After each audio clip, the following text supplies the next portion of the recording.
어제는 이제 오전에 시험을 친 학생도 있고 못 친 학생도 있을 텐데 무조건 쳐야 돼, 이제는. 이제는 시간이 없어요. 수능을 내년 칠 수는 없잖아. 수능 30일 남았는데 실전 연습해야죠. 하다 보면 이제 멘탈이 터지거나 체력적으로 부담이 되거나 하는데, 좀 파이널 되면 제가 이런 학생들이 있어요. 너 너무 무리하지 마라. 시험시험 해라. 야, 얼마나 아름답니, 얘들아. 애들은 열심히 하고, 선생님은 격려해주고. 이게 제일 이상적인 구조야, 그림이야. 근데 올해는 이제 목요일이었구나. 목요일에 이제 부산에 입시 설명회 있어서 갔다 왔는데, 내가 입시 설명회가 한 4년차 되다 보니까 이제 좀, 그러니까 예년하고 지금은 다른 게, 예년에는 제가 원래 독학재수학원을 제일 크게 했었거든요. 우리나라에서. 한 10년 전쯤에, 8년 전쯤에. 그만둔 썰이 갑자기 기억났어. 오늘 하면 근데 1시간 해야 돼서 나중에 해줄게요. 내가 생각해보니까 학원 원장 하다가 굉장한 충격을 받아서 때려쳤는데, 어쨌든 그때와 이제 지금은 국어라는 과목만 가지고 대중적 성격의 단과 수업, 나 잡지 말고 이쪽 잡아요. 대중적 성격의, 여기서 딱 끊으면 될 것 같아요. 대중적 성격의 단과 수업을 하면서 국어라는 수능 국어, 이제는 내년부터 내신 국어까지 이제 보다 보니 느껴지는 것 중에 하나가 뭐냐면, 일단 제 수업을 이해하는 학생들과 이해 못하는 학생들은 굉장히 극명하게 갈려요. 그리고 전 느낀 게 뭐냐면, 부모님들도 뭐 비하하거나 이런 거 아니야. 뭐 내 캐릭터 알잖아요, 진짜. 뭐 저기 다 뭐 집도 없어갖고 저기 외국산에 텐트 치고 사는 제가 뭐 그런 거 까면 안 되기 때문에 제발. 근데 이제 그날 모신 분들이 뭐 부산에서 제일 큰 병원장이신 뭐 어머님 오셨다고 막 그러더라고요. 뭐 그래서 그런 어머님들이라고 하시더라고요. 그래서 설명을 쫙 하는데 한 20분 정도 했나? 어머님들 너무 재밌게, 그렇게 1시간 내내 웃는, 내가 수업하면서 내가 재밌는 스타일이 아니잖아. 근데 1시간 내내 웃고 계신 거야, 선생님. 뭐 어머니들 막 빵빵빵 터져 그래갖고 신나가지고 이제 그냥 아무 얘기나 막 했던 것 같아요. 그러니까 여러분한테도 하기 힘든 좀 어려운 이야기를 많이 했던 것 같아. 전공적인 얘기. 근데 그거 다 이해하시더라고요. 그리고 제일 웃겼던 건 뭐냐면, 어머니께서 그러시더라고. 코로나라 걱정이라고. 요즘 애들 어떠냐고. 내가 바로 나왔죠. 진짜 공부 진짜 안 한다. 그러니까 어머니들이 너무 좋아하시면서 웃는 거야. 뭐지? 알 것 같은 거예요, 이제. 여러분, 제가 자꾸 얘기하잖아요. 진짜. 이게 심각한 게, 물론 이제 여러분 세대는 앞으로 향후 10년간 30%가 빠져요. 무슨 얘기냐면, 지금 여러분이 아마 한 3, 40만 될 거야. 여러분 동기생들이. 30만이라고 치면은 10년 뒤에 20살은 20만으로 줄어요. 30%가 빠져요. 그리고 또 10년 뒤에는 30% 빠져요. 그럼 한 24만, 22만 정도가 돼요. 그럼 거의 반토막 나거든. 여러분이 40살 될 때까지 그 20대, 30대 뭔가 커리어를 써야 되는 그 기간에 경쟁자가 계속 주니까 지금처럼 직장 구하기 어렵진 않을 수도 있고 기회 잡기 어렵진 않을 수도 있으나, 한편으로는 그건 이제 우리나라의 출산율이라는 변수고요. 인구 구조의 변수고요. 이 코로나라는 변수는 여러분한테 굉장히 불리하게 작용할 수밖에 없는 게, 올해 고2가 큰일이래요. 어머님들은 다 고2 어머님들이거든. 왜냐하면 얘네는 고등학생이었던 적이 없어. 맞아요. 제가 지금 수강생들 보면 고2들도 있는데 그나마 내 수업 듣고 있는 고2들은 좀 나아. 근데 애들이 거의 어떤 느낌이냐면, 솔직히 올해 고3들도요, 제가 한 6월 달쯤까지만 해도 얘는 도대체 뭐지 싶어서, 진짜. 근데 정확하게 내가 알았어. 얘는 중학생이야, 아직, 진짜. 맞잖아. 중학생이지 고등학생이 돼본 적이 없는 거야. 와, 심각하더라고, 진짜. 이게 왜 심각하냐면요,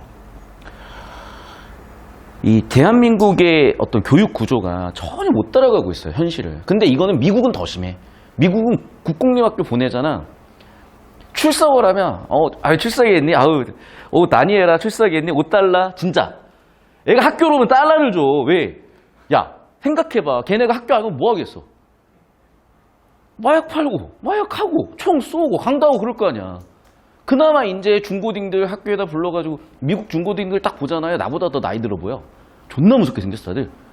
걔네들 불러다 놓고, 다니엘아 왔니? $5. 피터도 왔니? $5. 이러면서 애들 잡아놓는 거야. 그런 수준이야. 그러니까 그거에 비하면 우리나라가 훨씬 낫지만, 사실 우리나라도 곧 그렇게 될 수도 있지 않을까. 막 애들이. 아, 저는 촉법소년이라서 누구 패도 괜찮아. 이런 소리는 하는데, 지금. 아무튼, 이런 상황에 좀 기민한 대응이 안 되고 있어요. 왜? 과목이 변하질 않아. 씨발, 새로운 과목들이 생겼지, 막. 되게 장이체험 이런 거 생겼는데, 어차피 학교는 다 똑같이 국영수 탐이야, 그냥. 존나 웃겨. 어떻게 50년 전하고 지금하고 바뀌는 게 없어요. 군대랑 똑같아. 내가 20년 전에 군생활 했는데 내 수통에 박혀있던 숫자가 1943. 2차 세계대전. 지금도 1943 찍혀있을 거야. 여러분, 그런 상황에 학생들이 계속 뭔가 이탈이 되면서 예전처럼 공부하는 게 당연하고 공부에 집중하는 게 당연하고 공부를 잘하는 게 당연했던 분위기가 와해가 됐는데 문제는 대안이 없다는 거예요. 다시 한번 말씀드려요. 여러분 잘 들어요. 예전에는 공부가 그냥 대안이었어요. 공부가 100점짜리 대안까지는 못 되더라도 100점 만점에 80점이나 70점짜리 대안이었다면 지금은 솔직히 30점짜리 대안밖에 안 돼. 하지만 그냥 대안이 없어. 그거라도 하는 거야. 첫 번째는.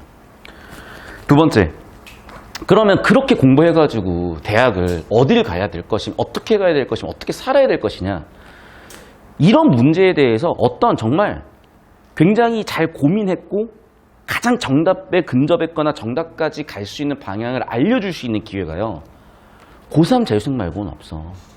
대학생 되잖아. 그냥 개판이라고 생각하면 돼요. 서울대 포함이에요. 그거는. 대학 가면 그냥 방임이야. 니네가 학교를 나오든 안 나오든 아무도 신경을 안 써요. 진짜로. 아무도 신경 쓰지 않는다고. 그러면 처음에는 자유니까 좋지. 근데 여러분, 자유는요, 그걸 누릴 수 있는 사람한테나 자유인 거지, 자유는 누릴 수 없는 사람, 겪어보지 못한 사람들한테는 오히려 재앙이야. 뭘 해야 될지 모른다니까. 다시 한 번 말씀드릴게요, 여러분. 이 한 달이 여러분의 아주 결정적 시기고, 그거는 왜 그러냐면 여러분 동기생들이 전부 다 코로나 때문에 잘 들어 이거. 여러분 자꾸 지금 힘들다 그러고 막 공부 열심히 한다 그러고, 잘 들어 진짜. 솔직히 제가 2002년 이전부터 수능 준비해서 2001년 수능을 쳤을 거 아니야. 02학번이니까. 그리고 인생이 막 꼬이고 그러면서 군대 갔다 오고 막 이러면서 서울대는 08학번으로 들어왔어요. 여러분 인생 20년의 절반은 나는 수능을 쳤고요. 수능 치면서도 애들을 계속 과외나 이런 걸 했었기 때문에 여러분 인생만큼 나는 학생들을 가르쳐 왔고, 여러분 인생이 제 수능 인생이요. 그렇게 20년을 겪어본 결과 딱 내린 결론은 하나야. 공부를 잘한다고 성공하는 건 아니야. 물론 확률이 달라지겠죠, 당연히. 그리고 공부를 잘하고 못하고가 중요한 게 아니라 거기서 뭔가 통찰을 내느냐 못했느냐가 되게 중요한 거야. 그리고 그런 통찰력 있는 애들은 한 달 안에도 급변해요. 이제는 30일밖에 안 남았기 때문에 여러분이 하루에 12시간, 14시간씩 때려박는 건 기본이 돼야 되고요. 저는 여기서 통찰력을 주고 싶어. 그러면 30일 안에도 뭐 1등급은 그냥 우습게 나와.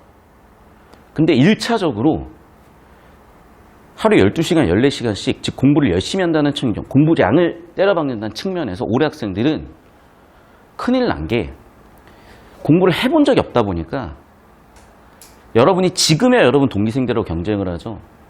여러분이 25, 30이 되잖아. 윗세대, 아랫세대의 능력이 그냥 눌릴 세대야. 박살날 세대라고요.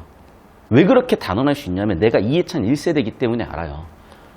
우리 선배까지는 전부 다 11시, 12시까지 야자를 시켰어. 여기서 11시, 12시는 밤이야. 선생님 오전이요? 이런 말도 안 되는 얘기 하지 마세요. 제발. 누가 야자잖아. 야자, 야간 자율. 11시, 12시야. 근데 우리 때는 4시면 집에 가야 되는 거야. 법적으로 그래. 그래서 우리 세대는 좋다고 그때 하필이면 PC방이 전국에 깔리고 스타크래프트가 나오고, 스타크래프트 질릴 때쯤 디아블로가 나왔네? 씨발. 그 디아블로2는 또 나왔어. 야, 얼마나 재밌었으면 또 나왔겠냐? 그런 세대야. 아, 리니지도 한참 했어, 우리 때. 리니지가 97년에 나와가지고 우리 때 또 뭐 리니지. 린저씨들. 그 린저씨들이 다 우리 세대야. 여러분, 우리 세대는 그래서 83년생인데 82년생까지는 어떤 업계에서든 굉장히 성공한 사람들이 많고요. 83은 없어. 아, 있지. 노는 걸로는 성공해. 김희철 83년생이야. 예능에선 성공하다. 야, 솔직히 잘 놀겠지. 씨발. 야자도 안 하고 맨날 놀았는데. 근데 84부터는 정신을 차려요. 왜? 83을 봤잖아. 아, 저 새끼들, 우리 선배 새끼들 병신 됐네. 85, 86부터는 성공한 일이 또 나타나요. 니네가 딱 그 세대라고, 지금. 무슨 얘기인지 알겠어? 이거 되게 심각한 문제야. 너희만 딱 이렇게 빵꾸 뚝 뚫린 세대가 될 수가 있어. 아니, 될 거야. 해결 방법 딱 하나입니다. 여러분 능력밖에 없어요. 제가 더 얘기하면 더 길어지니까 그만할 건데, 여러분, 이 시대가 상당히 위험하고요. 언제 어떤 일이 터질지 모르는데 거기서 믿을 건 딱 하나야. 여러분 부모님이 아니라 여러분의 능력이요. 회사에서 부당한 일 당했어. 엄마가 전화해가지고 야, 회장 바꿔! 이게 해결 방법일 것 같아? 여러분, 여러분이 능력이 있으면 어디서도 여러분 함부로 대하지 않고요. 여러분이 능력이 있으면 애당초 여러분이 억울할 일 당할 일 자체가 별로 없고, 억울한 일을 당해도 능력 있잖아. 아차 싶어. 능력 갖춰. 그럼 그 능력은, 그 기초적인 능력은 다 여기서 오는 거야. 누가 또 그래. 아, 뭐 미분 배워놨더니 뭐 평생 쓰질 않겠던데요. 내가 그랬지. 맞아. 그런데 미분이라는 문제 해결 정답을 찾아가는 사고 과정과 그 사고 과정을, 그 경험을 연습을 했잖아요. 겪었잖아요. 국어도 마찬가지야. 이게 왜 굉장히 좋은 기회냐면 굉장히 정해져 있는 정답이야. 뭐 창의력이고 나발이고 나중에 알아서 키우세요. 대학교 가서. 아, 뭐 고등학교 때 못 키운 창의력 대학교 때 키우면 되지. 뭐 누구 탓해. 지금은 뭔 연습을 시키는 거냐? 딱 정답이 정해져 있다니까. 그 정답까지 누가 가장 효율적으로 빠르게 가는가가 우리가 할 일인 거야. 대학부터는 그런 거 아예 없다 얘들아. 그런데 그렇기 때문에 더더욱 인생 살면서 어떤 정답이 분명히 존재하고 그 정답까지 최단 거리를 찾아가는 그 능력, 그걸 지금 연습하고 기른 거예요. 우리는 그걸 지금 30일 동안 할 거라고. 니네 친구들 중에 100분이 100 평균 찍는 애들, 걔네들은 그거를 6년 넘게 했어. 고3 생활을 6년 넘게 했다고요. 여러분 그걸 한두 달 만에 지금 걔네들의 6년을 여러분은 추월하려고 하는 거야. 가능하기 때문에 내가 자꾸 얘기를 하는 거고. 그런데 말 나온 김에 좀 얘기 좀 하자. 내 누구라고 특정 누구를 저격하고 싶은 생각도 없고 얘기하고 싶은 생각도 없어. 근데 딱 이거야. 어차피 나 보지도 않을 것 같다. 야, 예를 들면 이래. 오늘 몸이 아파. 아플 수 있죠. 그래서 한 2시간 듣다가 좋대했어. 오케이.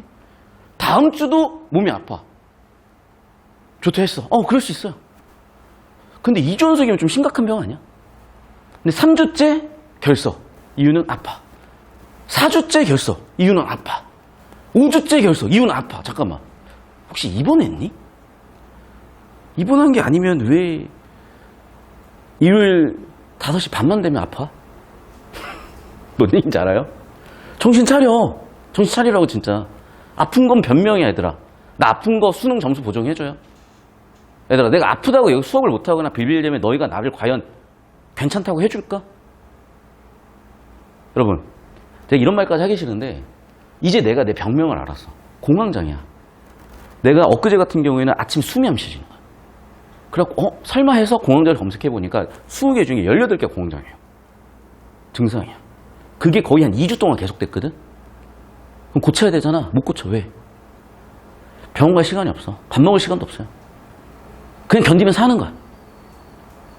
인대 끊어진 거 1년 넘었어요. 소위 장애인이야 진짜. 제대로 걷지도 못하고 제대로 앉지도 못해. 난 1시간 이상 못 앉아있어. 그러니까 항상 자세가 삐딱해. 그럼 택시 타자면 택시기사분들이 시비 걸러. 아무튼 거기다가 부모님 쪽이 아버지는 마른데 당뇨고 어머님은 약간 좀 뭐라 그럴까, 약간 성인병 쪽이 있어. 그러니까 뭐 예를 들면 고지혈증 뭐 이런 거. 둘 다 왔어. 약을 이만큼씩 먹어야 돼요. 근데 그 약도 이제 떨어졌는데 갈 시간이 없어. 그럼에도 불구하고 30일은 해야 돼. 그렇게 목숨 걸고 해요 여러분. 진짜 왠 줄 알아? 슬램덩크에 강백호가 허리 부상 있고 쉬라 그랬어. 너 이러다 평생 운동 못한다. 그랬더니 강백호가 딱 이 얘기를, 영감님은 인생의 가장 극적인 클라이막스가 언제냐고 하셨을 때냐고. 나는 지금이라고.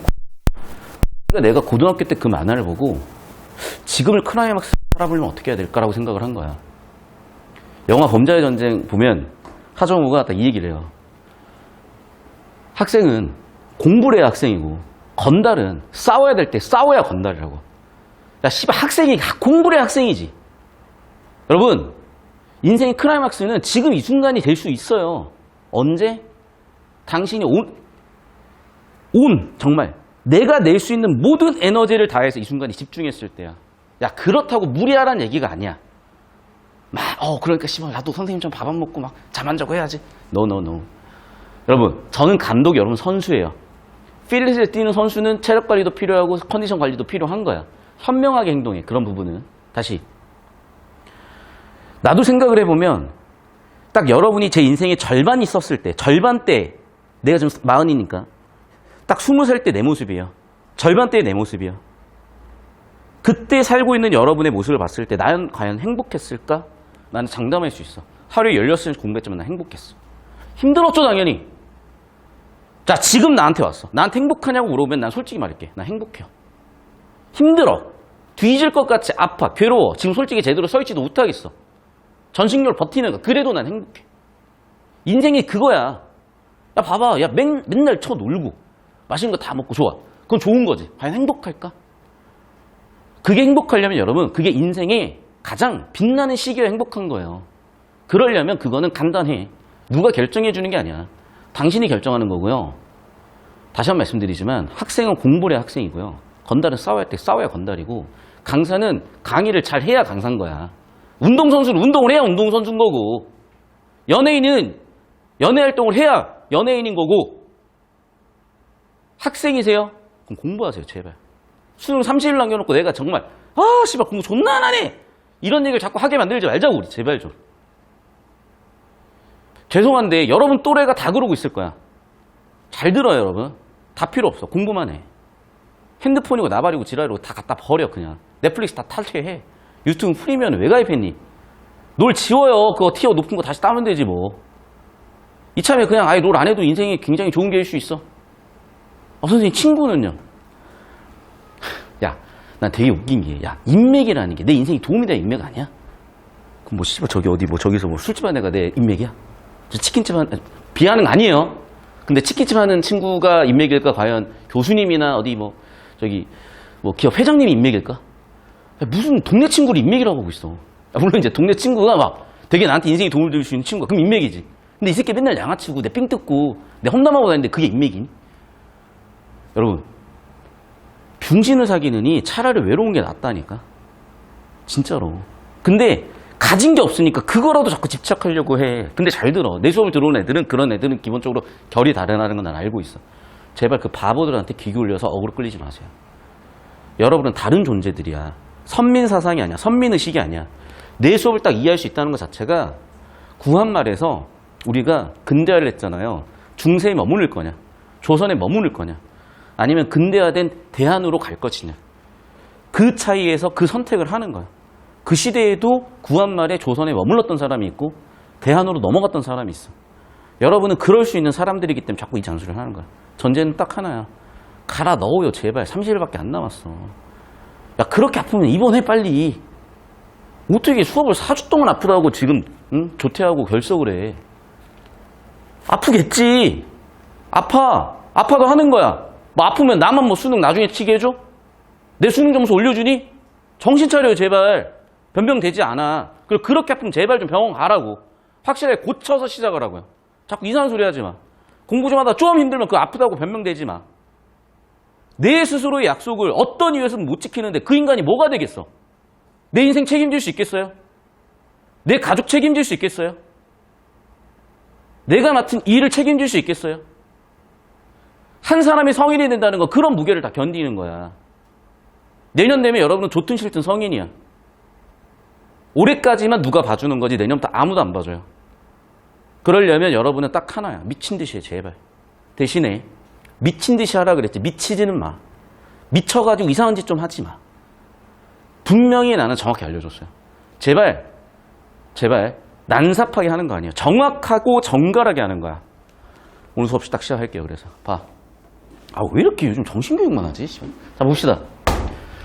제가 수학으로 A를 든 게 좀 더 수학이 명확해서 여러분이 느낌 잡기 쉬운 것 같고, 수학은 일타쌤들이 이걸 다 잡으시더라고요. 그러니까 좀 더 여러분이 알고 있을 것 같아서 얘기를 하는 건데, 이게 수능 출제 원리 원칙이 써져 있는 출제 매뉴얼에 나와 있는 이원 분류표라는 거야. 무슨 얘기냐? 수능을 출제하는 과정에서 분류를 하는 거야. 유형들을. 예를 들면 1번 문제야. 그럼 보통 계산 능력 문제들이요. 근데 내가 지금 아이고 다 바뀌어. 예를 들면 뭐 미분을 냈다. 계산 능력 미분을 냈다. 그러면 여기에 이제 점이 찍히거나 여기에 점이 찍힐 수 있겠죠? 예를 들면 뭐 수열 문제를 냈다. 좀 수열 수원에서 배우냐? 수태에서 배우냐? 수원? 오케이. 그럼 수열의 계산 문제다. 그럼 여기로 들어갈 거야. 됐어? 그런데 예를 들면 이런 수열이 있어.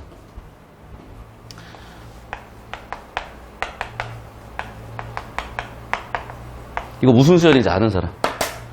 상금은 없어요. 혼자 좋은 거야. 안 해. 씨발, 이 새끼들 상위권이야. 똑똑해. 근데 쓸 데가 없어. 왠 줄 알아? 수능에서 점화식으로 풀라고 내는 수열은 딱 두 가지 등차 등비밖에 없어.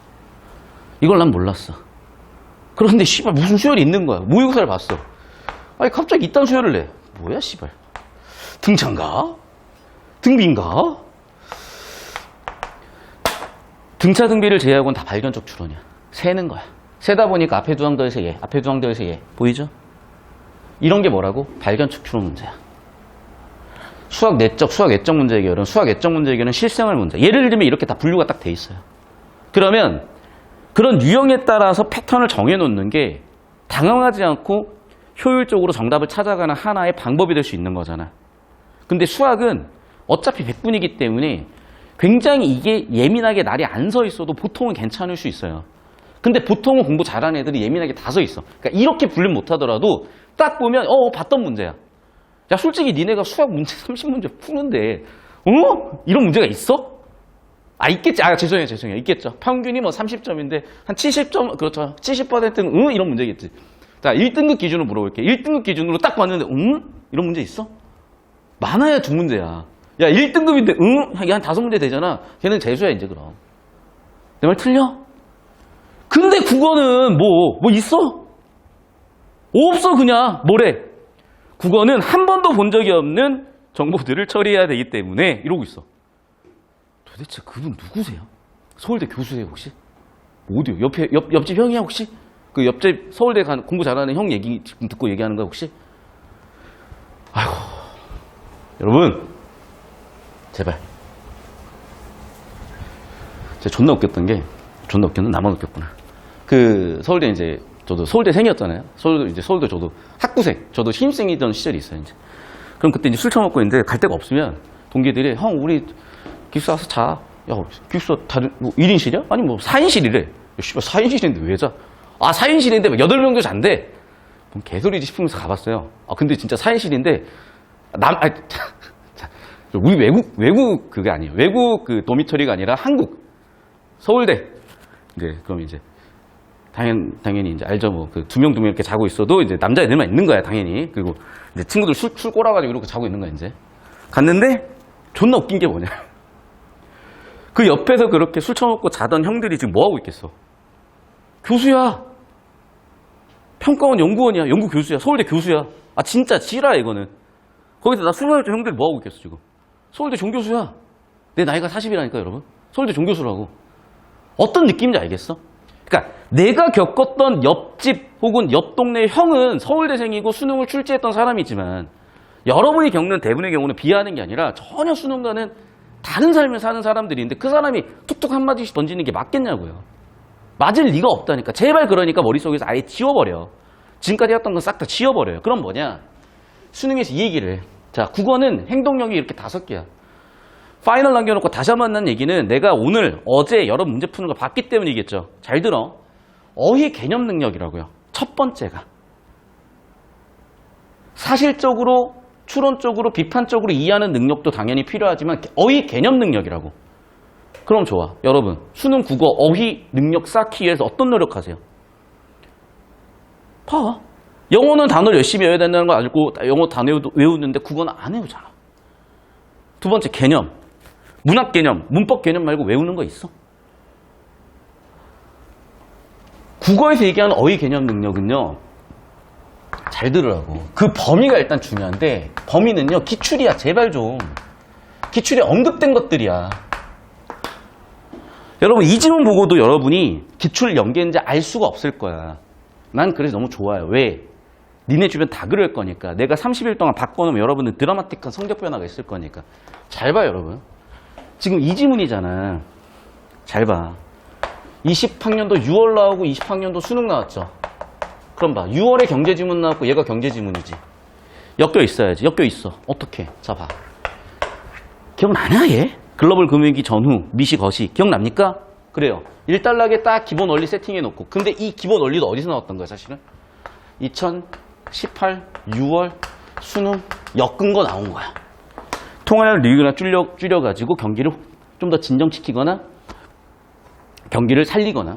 자, 그리고 이 단락이 뭐라고 나왔냐? 전통적인 경우가 나와. 이때는 미시적이라 그랬었죠. 맞아? 자, 그럼 봐. 여기도 하나가 또 껴있어. 2019 9월. 이게 뭐였는지 혹시 기억나요? CDS 프리미엄 지문이야. CDS 프리미엄 지문에서는 첫 번째 어떤 문제가 있어? 신용 위험의 문제가 있어. 자, 국채야. 국가가 부도나면 국채 안 갚아. 대표적으로 러시아는 우리나라 IMF 전후해가지고 디폴트 선언해버렸어. 우리나라 러시아에 물린 돈이 꽤 많았어요. 그래서 러시아가 그랬어. 야, 잠수함 갖고 가. 야, 미국이 줄 테니까 갖고 가라. 그래서 진짜로. 자, 그럼 봐. 국채마저도 신용 위험이 있지. 해결을 해야 될 거 아니야. 해결 방법 첫 번째가 뭐야? 신용등급이야. 두 번째는 뭐야? 채권보험이야. 이게 CDS 프리미엄 지문이야. 기억납니까? 빅쇼트라고 되게 유명한 영화가 있어. 빅쇼트는 뭐야 그러면? CDS 프리미엄이야. CDS야, CDS. 아, 깝깝하네. 이것도 전혀 처음 듣는다는 얘기면 안 되고요. 다시. 그럼 봐. 신용위험. 신용위험. 보여? 얘는 거시적이다. 좋아. 거시적이다. 시장이요. 보여? 미시적 문제, 신용위험. 거시적 문제, 시장위험. 보이냐고. 그러니까 처음에는 이렇게 하다가 야, 시장위험도 고려해야지 알겠어. 바젤1이 나온 거지. 야, 너무 경직적으로 하니까 문제잖아. 좀 우리 자율권을 줘. 오케이, 알겠어. 표준 이렇게 해. 은행 네가 선택해 표준. 아, 근데 예외가 많은데. 좋아. 그러면 너희 내부 기준하고 우리 감독기관의 감독을 받아. 이해됐어요? 다 기출될 만해서 되는 거고 엮일 만해서 엮이는 거야. 그런데 이거를 아예 생짜로 처음 보는 지문으로 접근한다. 일단 그렇게 내지도 않았고 그건 뭐냐면 그냥 말이 안 되는 얘기라니까. 내가 얘기했죠. 0단어, 모르는 단어가 나올 수 있으니까 나는 0단어 안 외우고 수능날 모르는 0단어 나오는 시험에 대비할 거다. 아니, 그러니까 영어 단어 안 외우겠다는 얘기를 그렇게 하고 있는 거야. 0단어를 왜 안 외워? 그러니까 그거는 변수니까 변칙적인 대응인 거지. 그게 어떻게 메인 대응이 돼요? 맞잖아. 0단어 왜 안 해요? 국어 단어 왜 안 해요? 국어 개념 왜 정리를 안 해? 지금 모르니까 지금 등급인 거야. 그럼 어떻게 해? 알면 되지. 아, 선생님 많지 않나요? 야, 탐구 개념도 60강 들으면 다 정리되잖아. 국어가 그렇게 많을 것 같아요? 아니야. 아니라고 제발 좀. 금방 끝나. 습관과 태도의 차이야. 모르는 단어 나오면 찾아 정리하려고 하느냐. 이런 내용적인 이해가 났을 때 내용적인 이해를 하려고 하고 가느냐. 아니면 과거 관습이나 타성이 젖어가지고 그냥 하던 대로 하느냐. 아, 생각 좀 해. 하던 대로 하는데 어떻게 점수가 변하겠어.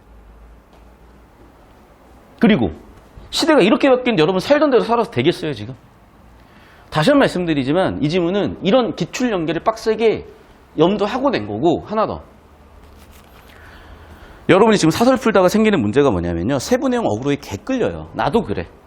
지금 금요일 초격차반을 하잖아. 그러면 이감, 상상, EBS에서 애들이 질문 들어온 거 위주로 설명을 해줘. 근데 문제는 개판이야. 지문이 개판이고 문제가 개판이라서 결정적으로 얘기할게. 그냥 문제가 잘못됐어. 만점을 받을 수 없는 시험이야. 근데 이감이나 상상 이런 거 어플리케이션 보면 만점 받은 애들 존나 많아. 미친놈들인가? 어떻게 맞냐 그거를 진짜. 여러분 잘 들어. 이감이나 상상은요. 잘 들으라고. 3등급이 1등급이에요. 이감 상상은. 그러니까 플러스 마이너스도 있겠지만 보통 2에서 3등급 맞았으면 그게 1등급이야 보통은. 그러면 1에서 4등급 맞은 1등급 4등급 맞은 애들이 있죠. 얘는 오히려 성적이 떨어질 애들이야. 장담한데 이건 그래. 100%가 아니라. 왜냐면 일단 이감은 100점을 맞을 수가 없어. 문제 잘못된 게 얼마나 많이 섞여 있는데. 그걸 100점 맞은 애들은 계속 수능이 떨어질 수밖에 없는 거지. 두 번째, 그 스타일에 적응이 됐기 때문에 1등급 100분위 100점이 나오는 거거든요. 근데 그 스타일이 뭐가 문제냐면 잘 들으라고. 우리가 이 지문을 털면서 느꼈겠지만, 자, 한번 물어볼게요. 자기 자본 비율, 좋아. 자기 자본 비율? 자기 자본. 자기 자본이 뭐예요? 정의가 안 되잖아. 자기 자본을 구하는 법은 줬지. 수식은 줬어. 공식은 줬어. 기본 자본 플러스 보완 자본 플러스 단기 후순위채. 좋아. 단기 후순위채는 뭐야? 모르겠잖아. 단기가 있으면 중기도 있고 장기도 있나? 왜 그건 제외하는 거야? 모르겠지. 보완 자본이 뭔데? 모르겠지. 기본 자본이 뭔데? 모르겠지. 근데 여러분, 사설이나 EBS 같은 경우에는 어줍지 않게 얘네들을 건드려버리는 거야. 얘를 건드리는 방법 간단하죠. 정의를 해주거나 원리를 설명하거나 예시를 들어주거나. 맞죠? 그럼 봐. 벌써 이쪽에 그걸 써주는 순간 이쪽 정보량이 뻥 터지지. 애들이 어그로 끌리겠지. 그래놓고 병신들이 그걸 가지고 선지를 만들어버려. 그럼 어떻게 돼? 정답은 나오긴 나와. 근데 수능에서 그러고 있다가는 작살날 수밖에 없는 게, 여러분 보시면 알죠? 이 정보가 단 하나도 주어져 있지 않아. 그러니까 수능은요, 정보관계나 위계를 굉장히 세심하게 잘 설계해서 내요. 의도적으로 이 기본 자본, 보완 자본, 단기 순위 채무를 처리하지 말라고 아예 언급조차 안 해버리는 거야. 반면에 반복되거나 그런 단어들이 있어. 예를 들면 뭐야? 위험 가중치야. 왜? 이형 가중치는 왜 중요하냐면 뒤쪽에서 얘를 가지고 바젤 1, 바젤 2로 변화함에 있어서의 중요한 기준이기 때문에 그래. 비교 대조의 기준이기 때문에 그래. 그래서 얘는 신용위험에서 왔네. 알겠어. 그럼 어떻게 되는 거냐? 여기서는 국채가 0%, 아마 회사채가 100%였을 거야. 그런데 여기로 가면서 국채가 뭐 2에서 몇 프로? 왜? 20에서 몇 프로? 왜? 러시아 같은 애들 안 갚아버렸다니까? 그럼 국채가 위험이 생겨버린 거잖아. 야, 무슨 뭐 모리셔스 뭐 이런 국가야. 어디 뭐 수리남이야. 어디 있는지도 모르는 그런 국가들 국채를 어떻게 똑같이 미국 국채랑 같은 가격을 줘요? 당연히 위험도가 다르겠지. 짐바브웨보다는 삼성이 더 안전할걸? 애플이 훨씬 안전할걸? 그럼 애플의 회사채가 훨씬 더 위험을 덜 줘야죠. 그런 거야. 그렇게 변동이 생겼다는 거. 그러면 누가 결정할래? 내부적으로도 결정을 시켜줘야지.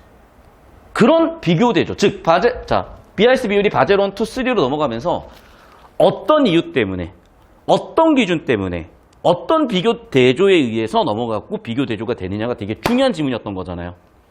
그러면 쓰잘데기 없이 자기 자본은 왜 뭐고 위험가중자산이 뭔데 보유자산, 야 보유자산 또 뭐야? 그러면 그런 거 설명해버리고 BIS 비율이 왜 필요할를 더 디테일하게 써버리고 왜 분모에 얘가 들어가고 왜 분자가 얘가 들어가는지 왜 얘는 이렇게 세 개로 구성이 되는지 왜 얘는 여기서 제외가 됐는지 얘는 또 뭔지 정의는 뭔지 예시는 뭔지 이러고 있으면 애들이 이쪽에 세분형이 어그로 끌려버리니까 주제는 못 잡고 터지는 거고 그게 사설과 EBS의 문제라고요. 그래서 여러분이 오늘 아침에 쳤죠. 어제 아침에 쳤죠. 채점하고 80분 안에 어떻게 하면 내가 배운 내용을 잘 적용할 수 있지 해서 그냥 털어버리고 끝나야 돼.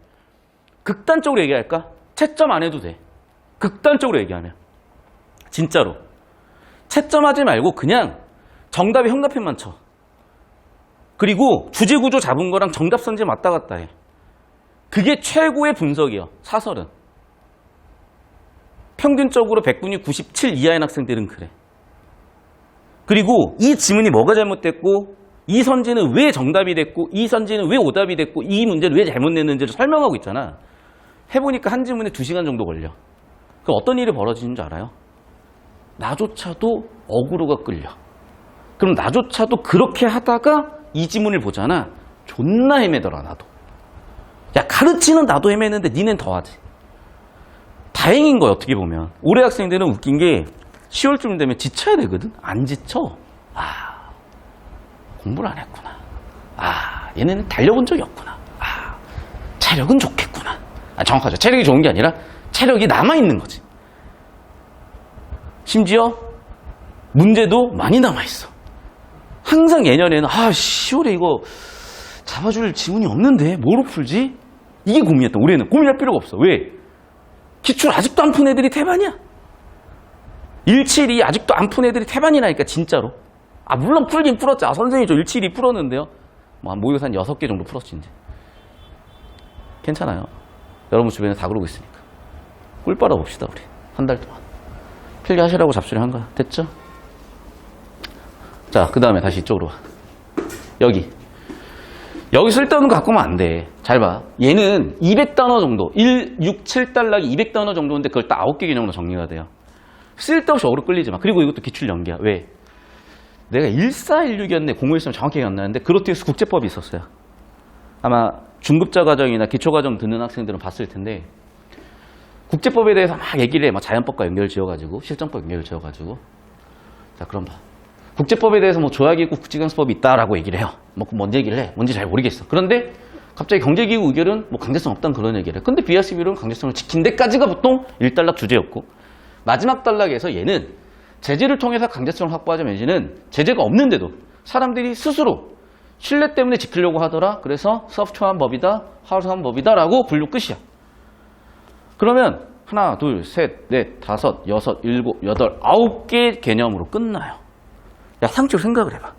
200단어를 처리하는 게 쉽니? 9개 단어를 처리하는 게 쉽니? 200단어를 처리해서 그거 가지고 뭐라는 게 정확하고 실수가 줄겠니? 9개 가지고 하는 게 정확하고 실수가 줄겠니? 후자야, 당연히. 이해됐어요? 그럼 왜 이렇게 문제가 되고 우리가 왜 이렇게 정보 처리를 해야 되는 거냐? 여기다 얘기하잖아. 내가 이건 엊그제 3일 전에 입시 설명을 했는데 어머님들이 100% 하시더라고. 아, 정말 대단했어. 봐. 옛날 지문들은요. 잘 들어. 옛날에는 여러분 지금은 방송사라는 개념도 되게 없는데 죄송해요. 자꾸 라떼는 얘기해서. 라떼는요. 여러분 방송사가 4개 있었어. KBS 1TV, KBS 미안해. 아 씨발.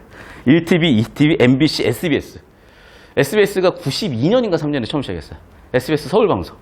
지방은 서울방송 못 봐가지고 애들이 다 힘들어했어. 여기에 EBS 하나까지 5개야. EBS 누가 봐? 4개. 그럼 봐. 그런 방송을 통해서 매스미디어라는 표현이 그때 있었던 거예요. 그러면 그 매스미디어를 통해서 전달되는 정보들은 굉장히 정제되고 많지도 않았겠지. 그럼 어떻게 돼? 정제된 정해진 정보를 누가 잘 처리하느냐, 꼼꼼하게 처리하느냐가 과거의 정보처리 관점이었던가. 20년 넘게 지났다. 1994년에서 2021년이면 여러분 강화도 조약 1876년에서 한일협약 1904년 일본군 주둔해서 우리나라 멸망 직전. 그 시대가 바뀌었는데 똑같이 풀면 어떡해? 그럼 어떻게 되는 거냐 지금? 빅데이터라고 다 알고 있어. 시간 내에 절대 처리 불가한 정보를 줘요. 그럼 거기서 어떻게 하는 거야? 유의미하게 확률적 높은 정보 처리 방향을 끌고 가야 돼. 그게 바로 주제 구조 잡고 가치 판단하는 거야. 그러면 어떤 정보 처리가 돼? 보통 수능 독서지문, 최근에 나오는 독서지문은 400단어에서 500단어 내외의 빅데이터를 던져주고 거기서 결국에는 10단어에서 20개의 개념 정도를 처리해내는 능력을 묻는 거야. 그러면 구조 잡고 관계 잡고 가치 판단해야지. 이걸 하고 나잖아. 그럼 다 이게 정답선지로 매칭이 돼요. 그냥 이 흐름이야. 엄마들이 그냥 부산체육관 병원장님께서 왜? 보이잖아. 시대가 바뀐 게. 근데 미안한데 한 7등급 나와. 무시하는 거 아니야. 몰라. 뭔지도 몰라. 무식한 사람들은 시국 이런 단어 뜻도 몰라. 그냥 몰라. 그냥 산업혁명. 산업혁명이 뭔데 몰라. 4차 산업혁명 몰라. 그냥 뜻도 몰라. 다시 한번 말씀드리죠, 여러분. 다르잖아. 하세요, 여러분. 하시라고. 빨리. 바꾸시라고. 하나 더. 그럼 자꾸 나한테 물어. 선생님, 왜 그렇게 하면 안 돼요? 저는 그렇게 풀어서 답 나오는데요. 과거 시험은 나온다고. 요즘은. 꼬여. 어떤 거는 되는데 어떤 거는 안 돼. 왜 그러냐? 간단하다니까. 정보라는 거는 내용과 내용을 담는 틀, 즉 구조로 이루어져 있어. 그런데 너희가 이렇게 내용 일치로 가는 순간 걔만 뽑아버리잖아요. 어떤 일이 벌어지겠어? 당연히 왜곡이 돼버리지. 왜곡되는 거야. 어떤 때는 왜곡이 없을 수도 있겠지. 그러면 그때는 맞는 거야. 근데 대부분 왜곡이 생겨버려. 어떻게 돼 그러면? 앞뒤 관계들이 무시되니까 애매하거나 틀린 선지가 되거나 뭔가 모호한 선지가 되는 거야. 쉽게 얘기하면 다시 한번 얘기하지만 옛날 방식으로는 정보가 왜곡돼 버려. 알겠어? 자, 그러면 정보라는 거 다시 한번 얘기하지만 단어, 문장, 이 수준의 정보 처리인데 당연히 수업 시간에 이걸 하는 거 왜? 여러분 이건 진짜 초등, 중등 교육과정 보면 이걸 하게끔 되어 있어. 정확하게 미안해. 초등이야, 초등. 우리가 초등 과정을 다시 해야 되는 건 아니잖아. 근데 필요하다는 애들이 너무 많았어. 그래서 내가 신텍스 수업 해주는 거야. 단어 내 좀, 니네가. 영상 올라가는데 또 아무도 안 봐. 씨발 진짜. 미안해. 욕해서 좀 보자 좀. 그 30분 2개 보는 게 맞냐? 빨리 봐. 말 나온 김에 내가 하나만 얘기할게. 내가 막 5년 전, 10년 전 교재고 강의다 보니까 솔직히 여러분한테 주기가 창피했어요. 그런데 잘 들어. 영어는 문법 6시간, 구문 6시간, 독해 6시간이면 끝나. 옛날에 내가 국세영탐을 나도 나름대로 들을 만한 선생님들 다 들었어. 예를 들면 영어 같은 경우에도 뭐 어휘 끝, 구문 끝, 리딩 스킬.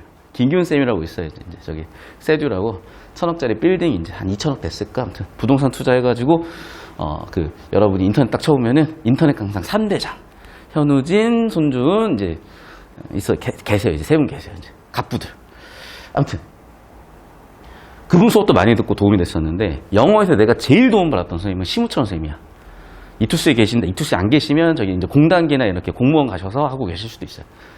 미안해. 나 때는 얘기하고 있어서 미안한데 왜 그랬냐? 이분이 교육과정을 정확히 아시는 건 아니었어. 보니까. 근데 교육과정이 제일 근접해서 설명을 하시더라고. 여러분 잘 들어요. 교육과정에서는 딱 40개 조항으로 문법을 딱 정해놔. 그럼 40개 조항 배우는데 6시간이 끝나. 그리고 그거 적용하는 게 구문의 전부야. 구문 전부 적용하는 거 6시면 끝나. 유형별로 접근법도 출제 매뉴얼에 있으면 끝나. 강의로 치면 18시간이고요. 이거 2배속으로 들을 수 있어. 굉장히 쉬워. 그러면 9시간 하루면 끝나. 잘 들어. 영어 2등급 이하는 무조건 빨리 이거 들어.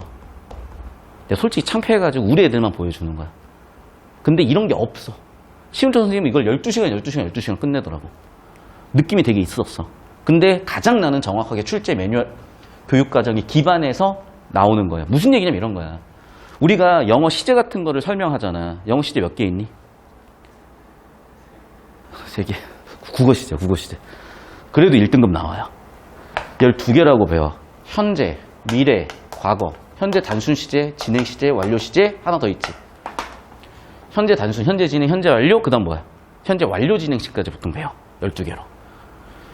미래 단순, 미래 진행, 미래 완료, 미래 단순, 미래 완료 진행.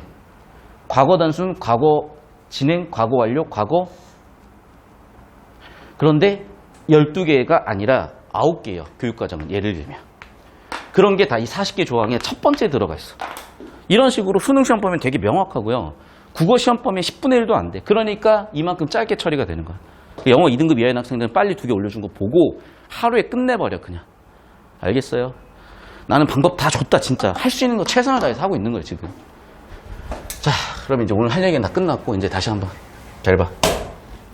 이 지문은 초반부에서 국제법 얘기를 하는 것 같았으나 실제로는 BIS 비율을 도입하기 위한 목적이었고 이런 비슷한 구조를 예전에 우리가 본 적이 있어요. 기억나니? 18 수능의 오버슈팅 지문. 정책, 경제 정책 얘기하고 경제 정책 받았어. 중간에 뭐 얘기했어? 환율 오버슈팅 단기, 장기 올리 끝. 얘가 딱 그래. 맞죠? 국제법 얘기, 국제법 얘기. 중간에서는 BIS 비율 얘기. 경제지문 구조 그대로 다 나왔고 내용 연계도 되고 있는 거야. 그런데 생소한 정보들이 많고 생소한 단어들이 많으니까 여러분이 어그로가 다 끌려버린 거죠. 그러면 안 된다고. 왜? 사설은 얘가 뭔지 설명하고 자빠졌어. 거기에 어그로 끌리는 순간 난이도가 떡상할 수밖에 없는 게 처리할 정보가 엄청나게 많아지는 거야. 하지만 수능은 절대 그렇지 않아. 위계가 굉장히 깔끔하기 때문에 추가적인 정보를 안 주고 딱 이 정도로 처리하게끔 내요. 개수 세봤니? 딱 20개야. 알겠어? 약 한 400단어 정도를 20개 단어로 처리할 수 있게 된 거야. 그 능력이야. 생각해봐. 400개를 아무 생각 없이 무지성으로 다 처리하는 애들이 똑똑한 애들이야. 400개에서 20개를 딱 엑기스만 뽑아내는 애들이 똑똑한 애들이야. 너희가 맨날 해달라는 게 요약 좀. 너무 길어. 안 읽었음. 너무 길어서 비추. 너무 길지만 추천. 진짜로.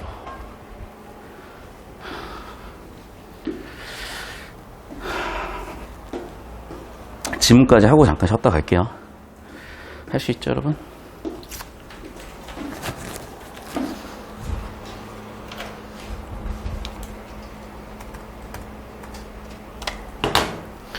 자, 전혀 어려운 지문 아니고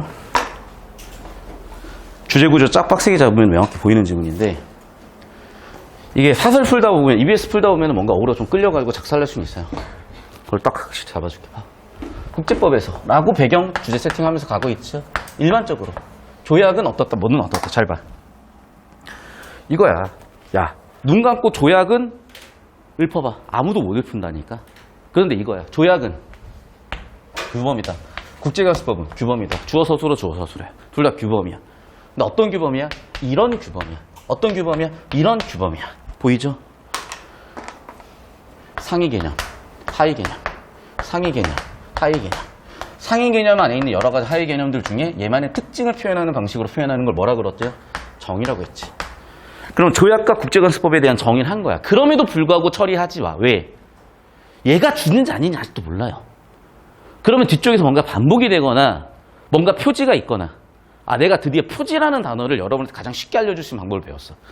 표지는 표지판이라고 해주면 돼. 여러분 지시 표지가 있고 연결 표지가 있잖아요. 또 머리 또 쥐어 싸매려고 한다 진짜. 그러니까 왜 평가원에서 표지라고 하냐? 얘가 말 그대로 표지기 때문이야. 근데 애들이 표지가 뭔지를 몰라. 표지판 알죠? 표지판. 표지판을 모르나 혹시? 지시 표지와 연결 표지가 뭔가 알려주잖아. 뭘 알려줘? 방향을 알려주고 관계를 알려주는 거야. 여기로 가면 서울이네. 여기로 가면 부산이네. 표지판이 알려주잖아. 여기 우측통행이네. 표지판이 알려주잖아. 똑같아. 내가 세모 치는 것들은 전부 다 표지판들이야. 수능 국어 정보들의 표지판에 내가 세모 치는 거. 그거는 지시어랑 연결어라고. 알겠어요? 뜻이 따로 있는 게 아니야. 이 정보 어떻게 처리하세요라는 표지판이라고. 그럼 봐봐. 이 정보 어떻게 처리하세요라는 표지판 나왔잖아. 반면에 나왔으니까 두 개가 뭐가 대립되는지 봐야지. 경제 관련 국제기구에서 어떤 결정. 그럼 봐. 지금 보면은 조약이 있고 국제관습법이 있는데 경제 관련 기구에서 어떤 결정을 했어. 봐봐. 조약은 누가 약속하는 거겠죠? 그 다음에 국제관습법 반습적으로 뭔가 따르는 거겠죠? 경제 관련 결정도 누가 따라야 될 건데 뭐야? 이 결정사항 자체는 똑같은 말 반복이야. 공고만 있을 뿐이라는 거는 되게 제한적이라는 얘기잖아. 법적 구속력이 없다? 그러면 대조되는 말이 딱 보이죠. 뭐야 그게? 반면에는 표지판이 우리한테 하라는 일이 딱 보였죠. 그게 뭐야? 권리와 의무. 또 법적 구속력. 아마도 얘는 구속력이 있는 것 같고 얘는 구속력이 없나 보구나. 그런데 그럼 봐. 다시 또 얘는 뭐야 그러면? 다시 또 얘는 표지판이야. 구속력이 있어 없어? 얘는 또 구속력이 있겠네. 표지판이. 그러나 역접이니까. 그래서 BIS 비율 같은 것들은 어떻게 된대? 엄격히 준수된대. 구속력이 있구나. 따라와. 조약, 국제관습법, 의결, BIS 비율. 구속력 있네, 없네. 끝. 이렇게 하는 거라고. 이렇게 정보 처리를. 왜? 좋아. 첫 단어부터 읊어봐. 국제법에서 일반적으로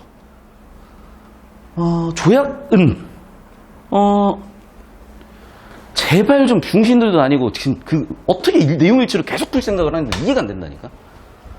기억 안 나요. 400단어, 600단어 언제 다 왔다 갔다 할 거야. 혼자 3시간 칠 거야 시험을. 이 한 지문만. 정신 차려 제발. 이상한 소리 좀 제발 좀 듣고 다니 말고 좀 상식적으로 생각하세요. 계속 봐. 이처럼 일종의 자 봐. 이제 집중하라고 요약하잖아요. 봐. 표지판이 알려주잖아. 야 집중해 얘들아. 집중. 일종의 규범적 성격이 나타나는 현실을 어떻게 이해할지. 이는 위반에 대한 제재를 통해 자 봐. 얘는 어떻게 하는데 제재를 해가지고요. 국제법 효력을 확보하는 데 주안점을 두는 일반적 영향을 대보라게 한다. 곧 신뢰가 그렇다. 아하. 일반적으로는 얘네들은 제재를 통해서 하는데 얘는 신뢰를 통해서 강제성을 부여한다는 측면이 차이점일 거고 있구나. 결론의 두 단락을 봐도 그래서 얘는 하드하다 얘는 소프트하다. 끝이야 그냥. 알겠어요? 이 느낌이라고. 표지판들이 알려주잖아. 어떻게 처리하라고. 일로 와. 사진 찍어 올려주세요.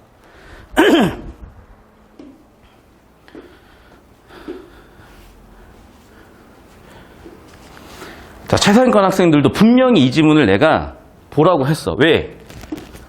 제가 금요일날 수업하면서 어떤 어그로가 끌렸을 거 아니에요.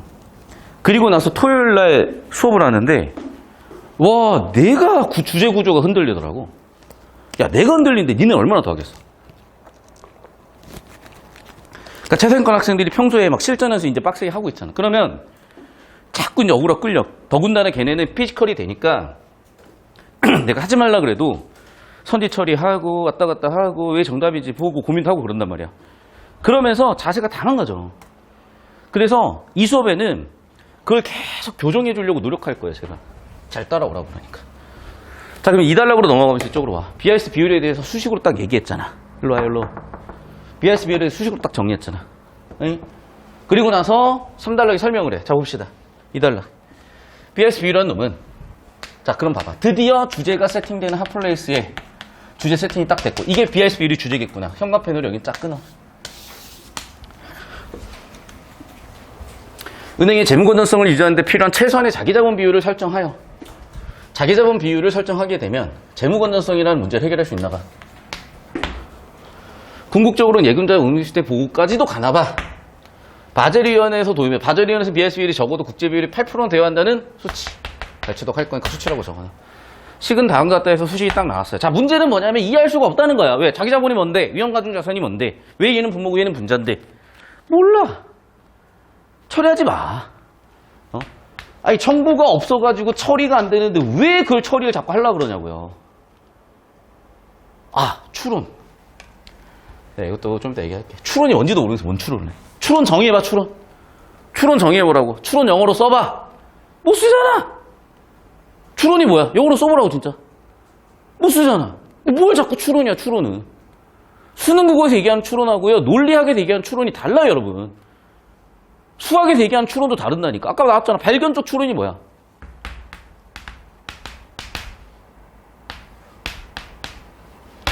맞냐? 이게 발견적 추론이야. 추론이라니까 이게? 논리적이니? 아니, 여기 뒤에 뭔가 다른 거 안 나올 수도 있는 거 아니야? 무슨 얘기인지 알겠어요? 기본적으로 여러분, 국어라는 과목은 국어라는 과목 내에서 통용이 되는 약속이 있는 거야. 그럼 그 약속을 모르는 상태에서 사고하는데 뭐가 맞겠어요? 반면에 수학은요, 3000년 전부터 피타고라스 정리야. 숫자 1은 숫자 1이야. 전 세계 어디를 가도 얘는 1이야. 한 개야. 전 세계 어디를 가도 얘는 2야. 두 개야. 다르다고. 언어랑 다르다고. 근데 자꾸 수학적으로 바라보고 뭔가 자기 뇌피셜로 바라봐. 왜? 모르겠으니까 본질을. 알려고 노력을 하시라고요. 알려고 노력 좀 하자고. 제발. 정해진 정답 찾아가는 사고과정 우리 하는 거예요. 여러분 제발. 창의성 안 길러진다는 건 개소리야. 얼마나 교수님들이 똑똑하시고 설계 흐름을 잘 보고 계신데. 수능 국어를 여러분이 제대로만 따라오잖아요. 창의성 대학 가서 다 기를 수 있어요. 자, 그럼 수식을 설명하고 나서 봅시다. 여기서 오케이. 자, 수식의 자기자본에서 여기 자기자본을 연결해 보세요. 은행에 동그라미 1 기본자본 플러스 동그라미 2 보완자본 플러스 동그라미 3 당기순위 채무를 더해서 구하겠구나. 오케이. 아, 그러면 자기자본이 뭔데? 자기자본을 구하는 건 알겠어요. 그럼 뭐냐고? 몰라. 처리하지 마. 기본자본 뭔데? 몰라. 처리하지 마. 보완자본 뭔데? 몰라. 처리하지 마. 당기순위 채무 뭔데? 정보가 없으니까 처리하지 마. 하지 마, 제발. 하지 마라고 하잖아. 없는데 왜 처리를 해, 그거를. 아, 없는 정보를 왜 처리하고 있어요, 자꾸. 넘어가. 유형가중자산은 또 뭔데? 시그마. 보유자산 곱하기 뭐라고? 유형가중치대요. 오케이. 근데 사설은 어떤다고? 보유자산이 뭔지 또 설명을 차고 자빠졌어. 하지 말라고. 수능 그런 거 아니라고, 제발. 자, 그럼 보세요. 유형가중치는 지금 받아놨잖아. 유형가중치는 뭐야? 자산 유형별로 신용 위험이 있어. 그걸 반영해가지고 가중치를 만드나 봐. 그래서 예시가 나와 있고 수치가 나와 있어서 정보가 떨어진다고 하고 넘어갔었는데 여기서 뒤쪽에서는 거시적으로 보면은 정보 가치가 높아지는 이거 왜 그래? 자, 봐. 원래 BIS 비율은 이거였어. 근데 얘가 뭐로 넘어갔어? 바젤 1, 바젤 2로 넘어가죠. 그럼 넘어가려면 이유가 있어야 될 거 아니야. 넘어간 이유 중에 하나가 이런 신용 유형 같은 거였고 그때 구체적인 숫자가 바뀌는데 문항 설계를 이 공식 이해에서 풀라고 냈잖아. 그래서 국채는 빵포로였는데 나중에 20%에서 150%인가 그렇게 바뀌잖아. 그걸 주려고 하는 거야. 그러면 이제 이거는 나중에 거시적으로는 문항 풀이를 위해서는 정보 가치가 그때는 높아지는 거지. 그럼 그때 처리하시면 돼요. 알겠어? 지금부터 어차피 우리가 막 가져올 건 20개밖에 없어, 손이. 왜 200개를 갖고 올라 그래? 지금은 20개 갖고 오고 나중에 필요하면 더 가서 갖고 오면 되잖아. 계속 봅시다. 그러면서 이후 금융자산의 가격 변동에 따른 시장 위험도 반영해야 된다. 봐. 이게 사실 이제 배경시 있고 없고 차이가 크다고 볼 수도 있고 작다고 볼 수도 있는데 이런 거예요. 예를 들면 시장 위험도 고려하세요. 신용 위험도 고려하세요. 위험 두 개 고려하세요. 맞죠? 왜? 얘는 뭔가 보호를 위한 거니까. 좋아. 그래서 첫 번째 문제 1을 해결하기 위해서, 두 번째 문제 2를 해결하기 위해서 자기자본 비율을 설정해야 된다. 오케이, 알겠어요. 그런데 봐. 새로 정의해서 산출한다 그랬었잖아. 이해가 되니? 봐봐. 바젤위원회에서 그거를 통해 새로운 뭔가를 산출한다 그랬잖아. 이해되냐고요? 구할 수 있겠어? 아니, 얘는 구할 수 있겠어. 얘 더하기 얘 더하기 얘 하면 돼. 그래서 여러분 문제 보시면 3개 더하는 문제 있잖아요. 그 다음에 얘는 2개 곱해서 더하면 돼. 알겠어. 근데 얘는 뭔데 그러면? 모르겠잖아. 근데 물론 분류는 있어. 어떻게 분류했어? 신용위험 파트 플러스 시장위험 파트로 분류해서 2개를 더할게. 됐어요? 위험 가중자산은 어떻게? 2개를 더해서 구하겠대. 봐. 구조만 잡아. 알겠어요? 처리가 안 되면 구조만 잡으라고 그냥. 왠 줄 알아? 내가 좀 이따가 설명할 텐데 제가 금요일날 수업하고 나서 어그로 끌린 상태로 수업하다 보니까 수업 때 실수 되게 많이 했어요. 진짜. 나도 어그로가 끌려. 그리고 진짜 빡세게 정리해보니까 너무 보여. 자, 무슨 얘기냐. 근데 참 재밌는 건 내 수강생 중에 현역 때 5등급 나왔다가 재수 때부터 계속 1등급 찍었던 애가 있어요. 얘가 금요일날 수업을 듣더니 선생님 저는 근데 비문학 이거 사설 모의고사 저 이렇게 풀어가지고 그냥 주제구조로 다 뚫리던데요. 걔는 뭐야? 날이 딱 서 있는 거지. 이해됐어요? 필드에 나가는 선수는 그 수준까지 날이 올라와 있어야 되는 거야. 의식적으로. 여러분 선수잖아요. 오케이? 걔 말을 듣고 내가 다시 한번 그 느낌을 다시 살려본 거야. 그랬더니 다시 내가 복원이 되더라고요. 배가 한 번씩 파도를 크게 맞으면 출렁거릴 수는 있어. 평형수가 있어야 복원이 돼요. 주제 구조 가치 판단하고 우리가 수업 시간에 계속 해왔던 그 정보 처리 공식이 평형수야. 평소에는 그게 무거워 보이고 의미 없어 보여서 빼버리고 다니면 배에 자빠져서 뒤져요. 그러다가. 잘 잡아 제발. 자, 그래서 바젤 1 협약까지 왔고요. 이제. 그래서 이 요구 때문에 바젤 1 협약으로 넘어왔고 여기서 현관펜으로 끊어서 문단이 나뉘는 듯한 느낌으로 잡아주세요. 그래서 3분단에서 바젤 1으로 넘어갔지만 실질적으로 2개 비교 대조 해보면 위쪽은 신용위험만 따졌자면 여기서부터는 시장위험까지 따져라. 그래서 신용위험만 따졌으니까 분류가 없었지만 시장위험까지 따져야 되니까 2개를 분류해서 더해서 구해라. 야, 그럼 누가 감독할 거야? 오케이, 감독기관 니네가 해. 끝. 됐죠? 사진 찍어 올려주세요.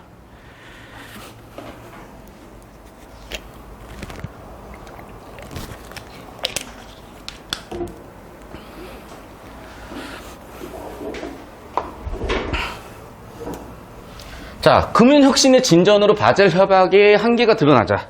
PS. 바젤 2로 갔습니다. 여기에서 BIS 비율의 위험 가중 자산이라는 놈은 신용위험에 대한 위험 가중치 자산 유형과 신용들 모두 고려하도 수정되었다. 뭔 소리인지 모르겠잖아 지금. 그쵸? 그런데 봐. 중요한 건 뭐냐면 변했으면 변한 기준이니까 정보 가치가 굉장히 높아질 수밖에 없고 그러면 여기는 대충 넘어갈 문제가 아니라는 거죠. 자, 그럼 과거에는 없었던 거야? 신용위험에 대한 위험 가중치만 따졌나 봐. 거기에 플러스 자산 유형과 신용도를 고려하는 거래. 어떻게 하는지는 모르겠어. 그런데 아마 이거는 바젤 1이었겠죠. 그리고 여기서 바젤 2가 여기서 추가된 내용이겠지. 그게 뭔 소리일까? 자, 봐. 측정 방식은 2가지가 있나 봐. 그래서 바젤 2-1 표준 모형, 바젤 2-2 내부 모형이 있는데 말 그대로 표준이니까 이걸 선택해서 따르든지 이게 좀 이상하면 니네 내부적으로 해봐 인 거죠. 은행이 결정하는 거예요. 둘 중 하나를. 표준 모형에서는 봐, 보이죠? 수치가 100%에서 150%, 회사칭 20에서 150% 바뀌었어. 그리고 뭐래? 신용도가 높으면 위험도를 낮춰서 평가하겠대. 됐죠? 예를 들어서 100억 의 신용위험 가중치가 20%면 회사채는 20억으로 계산된다라고 예시까지 들어주면서 일단은 정보 가치가 낮아 스킵을 했지만 나중에 문항에서 중요하니까 문항에서는 거꾸로 와서 원리 이해를 정확하게 하고 가세요.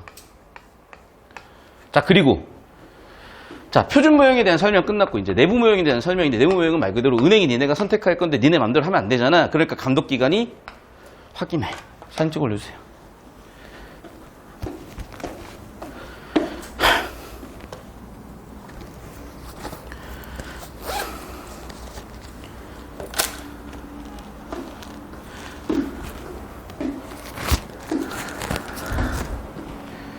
자, 또한 감독기관은 필요시 이용가중자산에 대한 자기자본 최저 비율이 규제 비율을 초과하도록 자구능 요구할 수 있게 함으로써, 오케이, 이렇게 한 이유는 뭐야?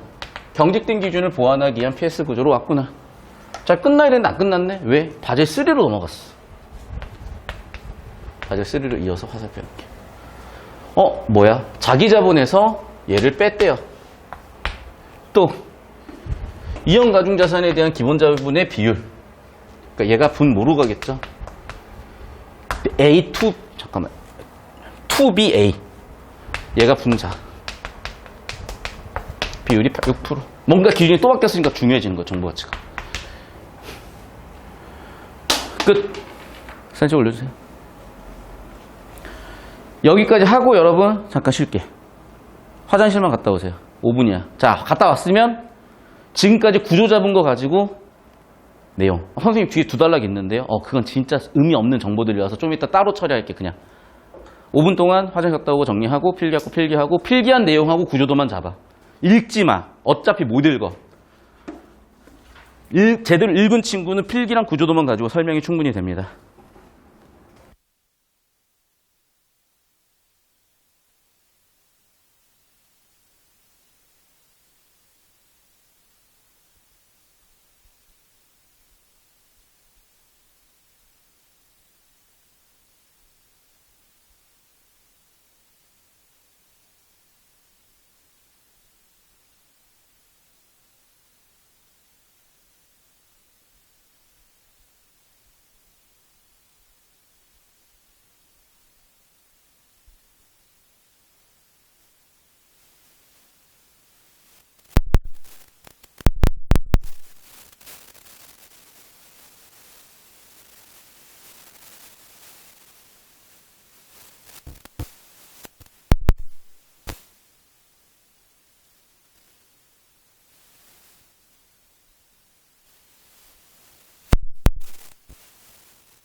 마이크 잡히죠?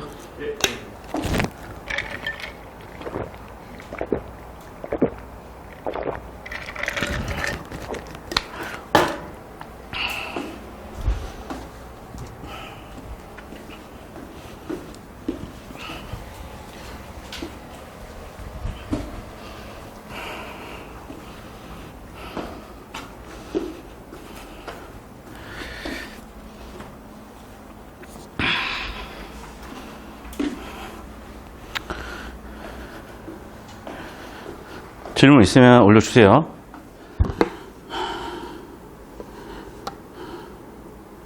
어우, 다리야.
자, 계속 같이 볼게요.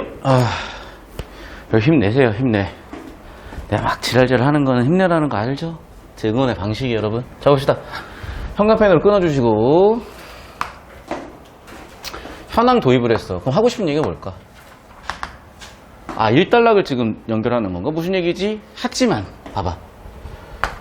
이 뒤가 정보가치 높아지겠죠? 훨씬 전부터 했어. 현행 법제에도 반영이 돼 있어. 무슨 얘기를 하고 싶은 거지? 얘를 따르면 어떤 일이 벌어져요? 신뢰를 높여주는 거네? 됐어. 왜?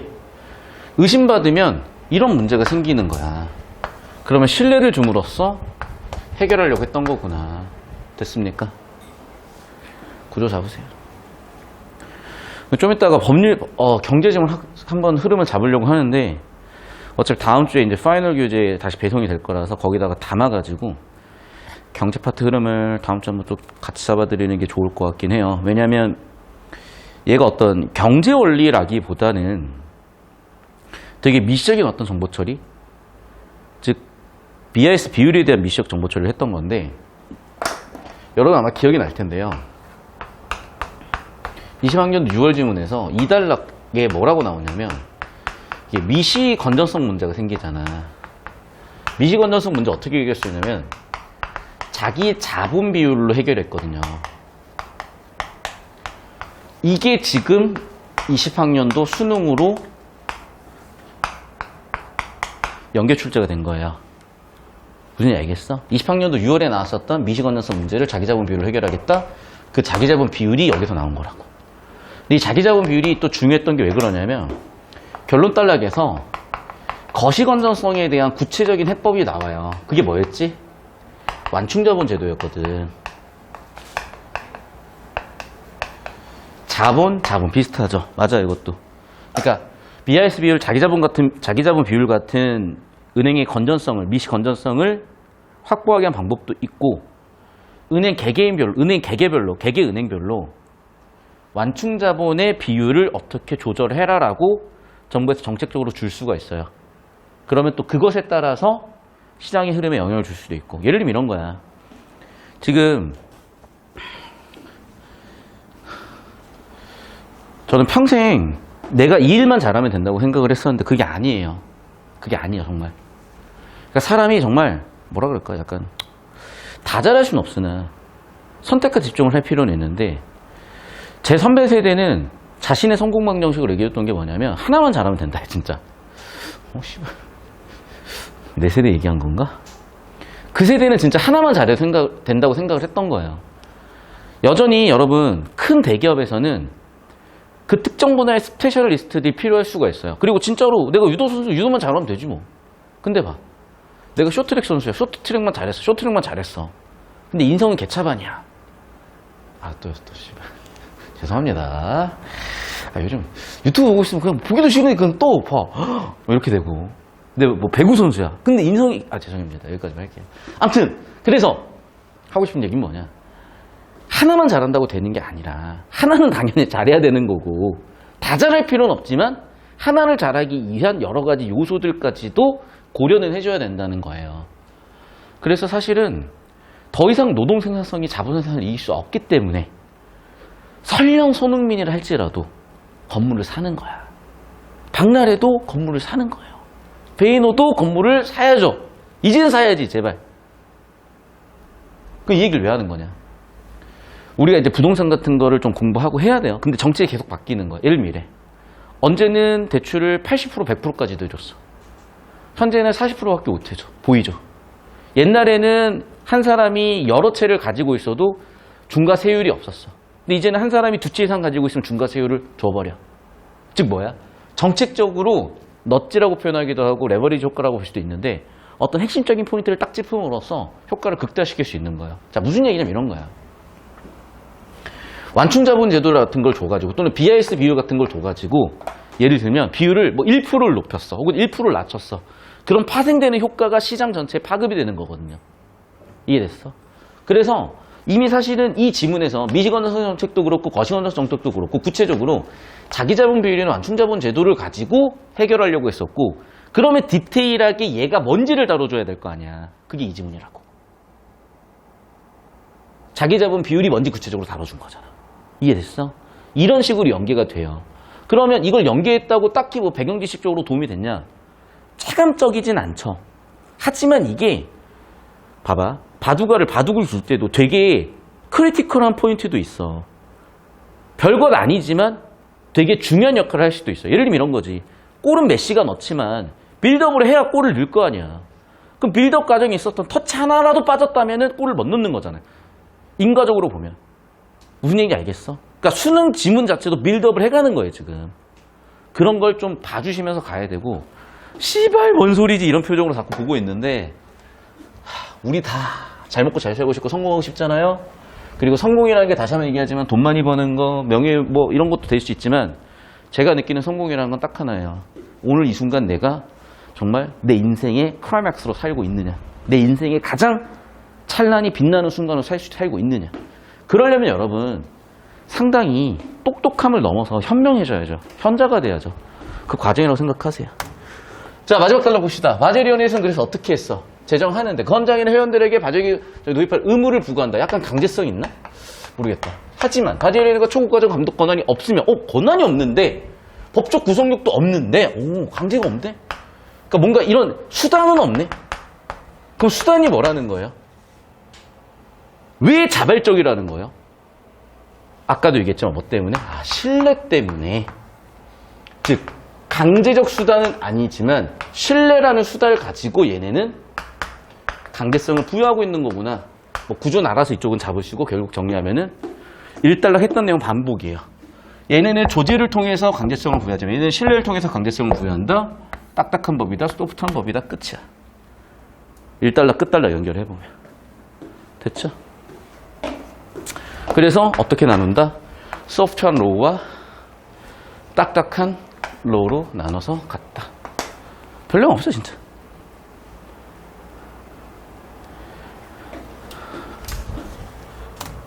자, 윗글의 전개 방식 주제구조 잡는 문제입니다. 자, 봐. 이것도 잘 들어. 그러니까 주제구조를 빡세게 잡고 있으면 그 정답 선지가 눈에 띄어. 근데 지문 내용을 어설프게 처리하고 있으면 1번 선지부터 억울로 끌리는 거야. 판단, 확신이 없으니까. 그러니까 문제에서 처리하려고 하면 안 돼요. 지문에서 처리가 끝났어야 돼. 내가 독서, 교과, 학습활동 보여줬잖아요. 지문에서 끝나야 된다니까. 지문에서 끝나야 된다고, 정말로. 맞잖아. 니네가 영어 지문 독해 못했는데 선지에서 답 찾는 거랑 똑같은 거야. 물론 찾아질 때도 있지, 꼼수로. 근데 영어 지문을 이해 못했는데 선지만 보고 답을 찾을 수가 있어? 국어를 자꾸 그러려고 하는 거잖아. 안 된다니까요. 제발 좀. 특정한 국제적 기준의 내용과 잠깐 주제잖아. 이게 뭐야? BIS 비율. 맞네? 주제네? 그 변화 양상. 맞죠? 바젤 1, 2, 3로 변했잖아. 맞네? 국제사회에 작용하는 구성성. 맞네? 1달락, 6달락, 7달락 주제까지. 즉 T1, T2라고 한다면 T1, T2 주제구조 깔끔하게 왔는데 얘 너무 정답 같은데? 1번부터 나오면 곤란해. 2번 다시 한번 봐보자. 원인이요? 있지. 2달러 초반에. 근데 잘 봐. 내가 그래서 얘기하는 거야. 이게 주제냐 아니면 세부 내용 수준이냐. 여러분 위계가요. 주제 위계인가요?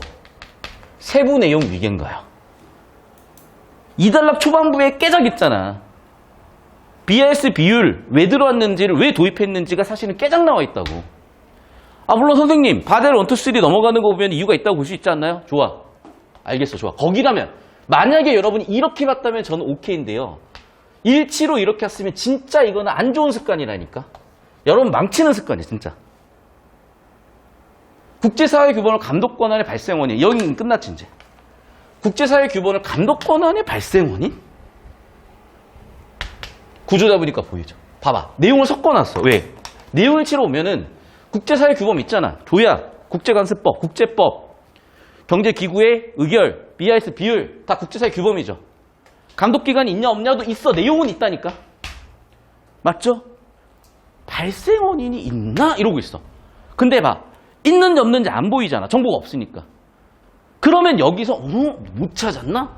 언제 600단어를 계속 찾고 있어 이 사람들아. 못 찾는 거야 그거는. 찾아졌어? 운이 좋았던 거지. 차라리 로또 사요. 난 그 운이면 그냥 로또 맞을래. 이 문제 틀리고. 제발 좀. 감독 권한의 발생 원인에 따른 분류. 구조가 틀렸네. 이렇게 가라고. 제발 구조아웃으로 가요. 그거 하라고 낸 거니까. 알겠어? 내용일치로 가면 헷갈린다니까. 있나 없나 이러고 있어.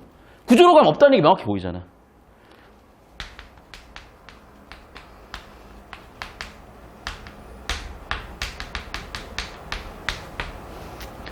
특정한 국제 기준 필요성을 서술하며.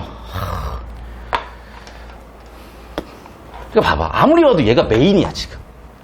근데 봐. 2번이 왜 틀렸는지 막 따지고 3번이 왜 틀렸는지 따지는 게 1번 선지가 정답이라고 특정하는 것보다 뇌의 부하가 5배, 10배 걸려요. 시간도 오래 걸리고. 어떤 차이인지 알겠어? 그러다 보면 꼭 1등급 맞는 새끼들도 한지문이 시간 부족해서 못 풀어 이런 얘기를 한다니까. 제발 좀. 9월 제외. 9월은 여러분 알잖아. 9월이 시험이었니? 그럼 9월은 마실. 9월은 그냥 평가원에서 아유 고생한다 얘들아. 왜 시험 해볼까? 너 내가 이번에 98점 줄게. 98점. 너 한 번 평생도 받아본 점수 한 번 줄게. 내가 98점. 그런 시험이었지. 참 9월 가지고 또 얘기하시면 곤란하고요. 특정한 국제적 기준이 필요성을 서술하여. 국제사회에 수용되는 규범의 필요성? 그러니까 뭔가 애매해. 내용으로 보면. 근데 구조로 보면 봐봐. 예를 해서 얘를 뭐 어떻게 하고 있다? 서술하며 얘를 하고 있다. 논증이 어디 나와 있어? 논증 구조 없잖아. 구조화로 시키라고. 구조화로. 그게 훨씬 편해. 내용도지. 특정한 국제적 기준과 관련된 국내법의 특징이요? 관련이 돼 있어? 얘가 왜가? 없잖아. 구조 갖고 다. 특정한 국제적 기준의 설정 주체가 바뀌었다고요? 설정 주체가 변화됐다고? 그래. 내용이 아니라 구조라고 시키라고. 구조로. 국제적 기준이 변화했죠. 주체가 바뀌진 않았어. 선생님 내용 아니라고. 주체라는 거는 정보 카테고리. 알겠어요? 그러니까 여러분 구분을 해야 돼. 내용적인 측면과 구조적인 측면을. 정보적인 측면과 관계적인 측면을. 그거를 뭉뚱거려서 내용일치 이래버리니까 안 되는 거야. 근데 한 5등급, 6등급, 7등급 나와. 어떻게 그렇게 하고 있는 거지. 그런데 여러분 그거는 그냥 트레이닝의 문제야. 왠 줄 알아요? 내가 진짜 구기를 못하거든. 구기를 진짜 못해. 구기 종목을. 그런데 하면 나아지긴 해. 근데 중심같이 해. 싫으니까 때려쳐. 그러니까 못하는 거야. 여러분 절대적으로 좋은 트레이너를 만나서 좋은 트레이닝을 하면은 어느 정도 수준까지는 가요. 좀만 집중하자. 계속 봅시다. 38번. 윗글에서 알 수 있는 내용. 자, 조약은 체결한 국가들의 권리물. 자, 이거 나왔잖아. 아까 위쪽 문제는 T1, T2를 다 섞어놨다면 여기서는 어디에 초점 둔 것 같아요? T2. 국제법 얘기를 하는 것 같아. 핵심은 뭐야? 강제성을 어떻게 부여할 것이냐. 됐죠? 자, 그럼 봐. 1번. 부과하는 것이 원칙이다. 1단락이 세부 내용으로 들어가 있어. 근데 이거를 그냥 이렇게 합시다. 강제성이라고 한번 해봅시다. 그러면 조약은 강제성이 있다. 그럴 것 같거든. 그 다음에 새로운 바젤 협약이 발표되면 기존 협약에서 기준이 변경되는 거예요. 봐봐. 내용일치로 가면 뭔 소리인지 이해가 안 되는데 봐봐. 지금 새로운 바젤 레벨이 발표된다는 거는 구조적으로 무슨 얘기예요? 바젤 1, 2, 3가 변화하는 걸 얘기하는 거고. 왜 변화했어? 기준 변경 때문이지, 당연히. 기준이 바뀌었으니까 이게 바뀌는 거지. 구조적으로 보면은 얼추 얘네는 90% 정도로 정답이겠구나 처리가 되는데 내용일치로 들어가면 계속 찾고 있어야 된다니까. 딱딱한 법, 일반적으로 제재를 통해서 법적 구속력 확보잖아요. 맞죠? 얘는 그럼 오히려 뭐야? 소프트한 뭘 오겠지. 슬슬 정답이 보인다. 4번. 국제기구의 결정을 지키지 않을 때 있게 될 불이익은 결정이 준수되도록 역할을 한다. 봐봐. 불이익을 줌으로써 강제성이잖아. 맞아? 그럼 정답 3번이네. 맞죠? 그거잖아. 신뢰를 통해서 불이익을 줄 신뢰를 통해서 강제성을 줄 거냐. 불이익을 통해서 강제성을 줄 것이냐. 봐봐요, 여러분. 여기서 제일 중요한 비교 대조 포인트가 이거잖아. 신뢰를 통해서 줄 것이냐, 제재를 통해서 줄 것이냐. 신뢰를 통해서 줄 것이냐, 제재를 통해서 줄 것이냐. 정답 3번. 됐어? 이런 맥락 흐름을 좀 보시라고. 여러분 집중해야 돼. 힘든 거 알아. 좀만 집중하세요. 좀만 집중해. 지금 눈이 풀렸어. 좀만 집중해요. 역시 마찬가지야. 왜 지킨다고? 이거 봐봐. 신뢰잖아, 여기도. 신뢰를 얻기 위해서 법제한다고요. 마지막. 39. BIS 비율. 자, 다시 이제 T1으로 세팅했죠, 여기서는. 자, 보세요. 바젤 협약 1에 따르면 회사채의 신용도가 낮아지면 비율이 낮아진다? 자, 봐봐. 이건 공식으로 와서 좀 딥하게 봐야 될 수도 있고 인과가 보일 수도 있어. 근데 비슷한 내용이 있긴 있었는데 일단은 당장 판단이 안 되니까 저는 스킵하고 넘어갈게요. 왜냐면 공식을 또 처리를 해야 되잖아. 일단 넘어가 볼게요. 2번 선지.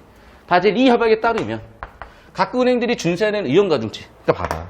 우리가 초점들 부분이 이게 아니야. 얘의 특징은 뭐였어? 얘의 특징은 뭐였어? 얘의 특징은 뭐였어? 얘의 특징은 뭐였어? 얘의 특징은 뭐였어? 라고. 보여요?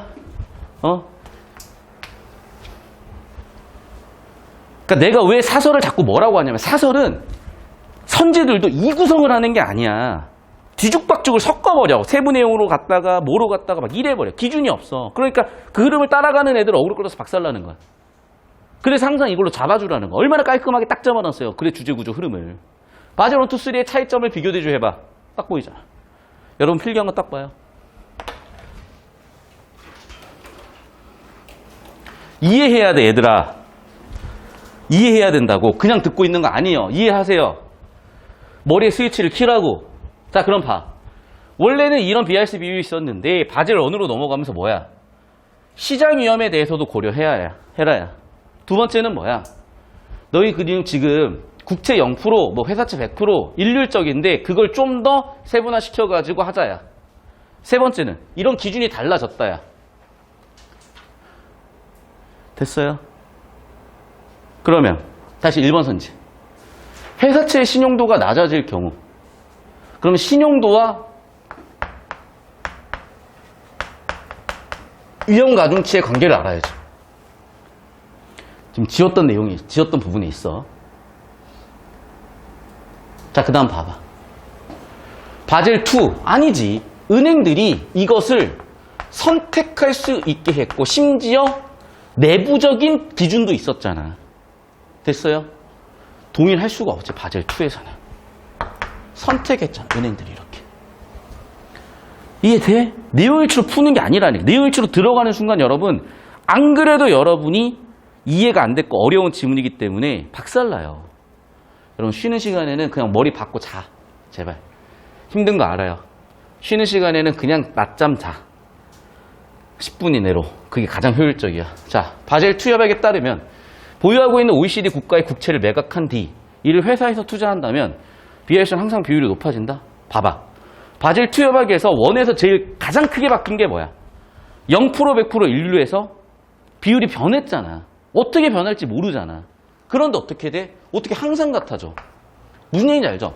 바젤 1에서는 국채가 몇 프로? 0%, 회사채 몇 프로? 100%.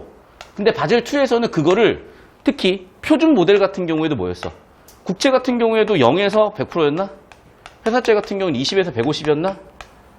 여기서 어딜지 모르는데 어떻게 항상 높아지니? 이해됐어? 그러니까 주제 구조 비교 대조 가장 큰 변화해 주는 기준들을 잡으라고 준 거라고 지금. 동일하다, 항상 높아진다. 맥락이 비슷해요. 4번 선지. 휴장위험의 경우와 마찬가지로 감독기관의 승인하에 은행이 선택되어 사용할 수 있는 신용위험 측정 방식이 있다. 맞잖아. 감독기관이 승인해서 은행이 선택해서 다시 은행의 선택에 따라 가지고 표준 모델, 내부 모델이 있고 특히 내부 모델 같은 경우에는 얘네가 허락해 좀 하라 그랬잖아. 정확하네. 정확하잖아 지금.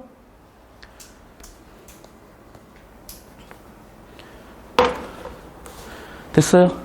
바젤2 모델 그대로 왔잖아. 주제 흐름이. 그러니까 다시 한번 얘기하자면 여러분, 세부 내용을 어그로가 끌릴 가능성이 있어. 위험가중치랑 신용도 무슨 관계지? 나중에 보라고. 그렇게 하는 순간 주제 구조를 놔버려요. 그럼 어떻게 돼? 주제 구조를 끈기 있게 끌고 갔으면 딱 4번이 눈에 띌 상황인데, 세부 내용 하나씩 확인하는 과정에서 어느새 주제 구조가 깨지고 어느새 왜곡이 일어나면 내용이도가 오히려 떨어지고 그 과정에서 계속 헤매고 단어 일주를 하다 보면은 그냥 미궁이야. 그냥 빡세게 주제 구조 잡았으면 보여요, 그냥. 그럼 어떤 습관을 알려준 거야? 그래서 발치독 하지 말라고 한 거야. 아예 지문에서 끝내버렸어야 돼. 진짜 구조도 그려서라도 갔었어야 돼. 구조도 그리는데 끼케 3분 5분이야. 발제독에서 시간 낭비하는 것보다 훨씬 나아요, 사실은. 알겠어? 계속 봅시다. 40번. 윗글 참고 보기에 대한 반응. 자, 이건 이제 계산해야 되죠. 자, 근데 얘는 뭐래, 이제? 바젤2를 따르고 있대요. 그리고 회사채는 몇 프로야? 바젤2에서도 50%야. 자, 그럼 봐. 국채 정보가 있어, 없어? 없잖아. 이 얘기를 한 거야.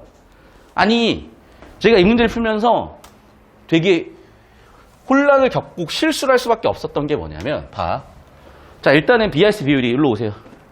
얘분의 얘고, 얘는 3개 더하는 거고, 얘는 이거잖아, 지금. 이해됐어? 그래서 먼저, 자기 자본이 있네. 자기 자본은 3개로 이루어져 있는데, 3개를 더했겠지. 오케이. 그러면, 바젤2 기준에 따라서 분모에 들어갈 놈은, 분자에 들어갈 놈은 3개 더하면 되겠구나. 얼마야 그래서? 50 플러스 20 플러스 40 해서 얼마 나오니? 숫자다, 산수다. 초등학교 2학년 산수. 얼마 나와요? 110. 됐니? 그럼 이제 분모에 들어갈 거 계산해야 될 거 아니야? 여기서 터져버린 거야, 내가. 왜? 잠깐만. 신용위험에 따른 위험 가중자산이 따로 있나? 시장위험에 따른 위험 가중자산이 따로 있나? 잠깐만. 위험 가중자산 어떻게 구했어? 시그마. 보유자산 곱하기 가중치잖아. 잠깐만. 근데 가중치가 아까 회사채는 50을 줬는데 국채는 얼마를 줬지? 알아 몰라. 얘는 가중치가 얼마지? 알아 몰라. 이해돼요? 지금 무슨 얘기인지? 잠깐만. 분모를 구할 수가 없는데? 그럼 어떻게 돼? 선지로 간다니까? 그럼 어떻게 돼? 어차피 틀리지. 맞잖아. 선지가 풀리겠어. 이걸 알아야 풀지. 그래서 내가 주제구조 좀 뒤지게 잡으라는 거야. 봐. 여기서 제일 정보가치 높은 1등이 누구야? BIS 비율이죠. 그 다음 2등은 누구야? 얘죠. 맞아?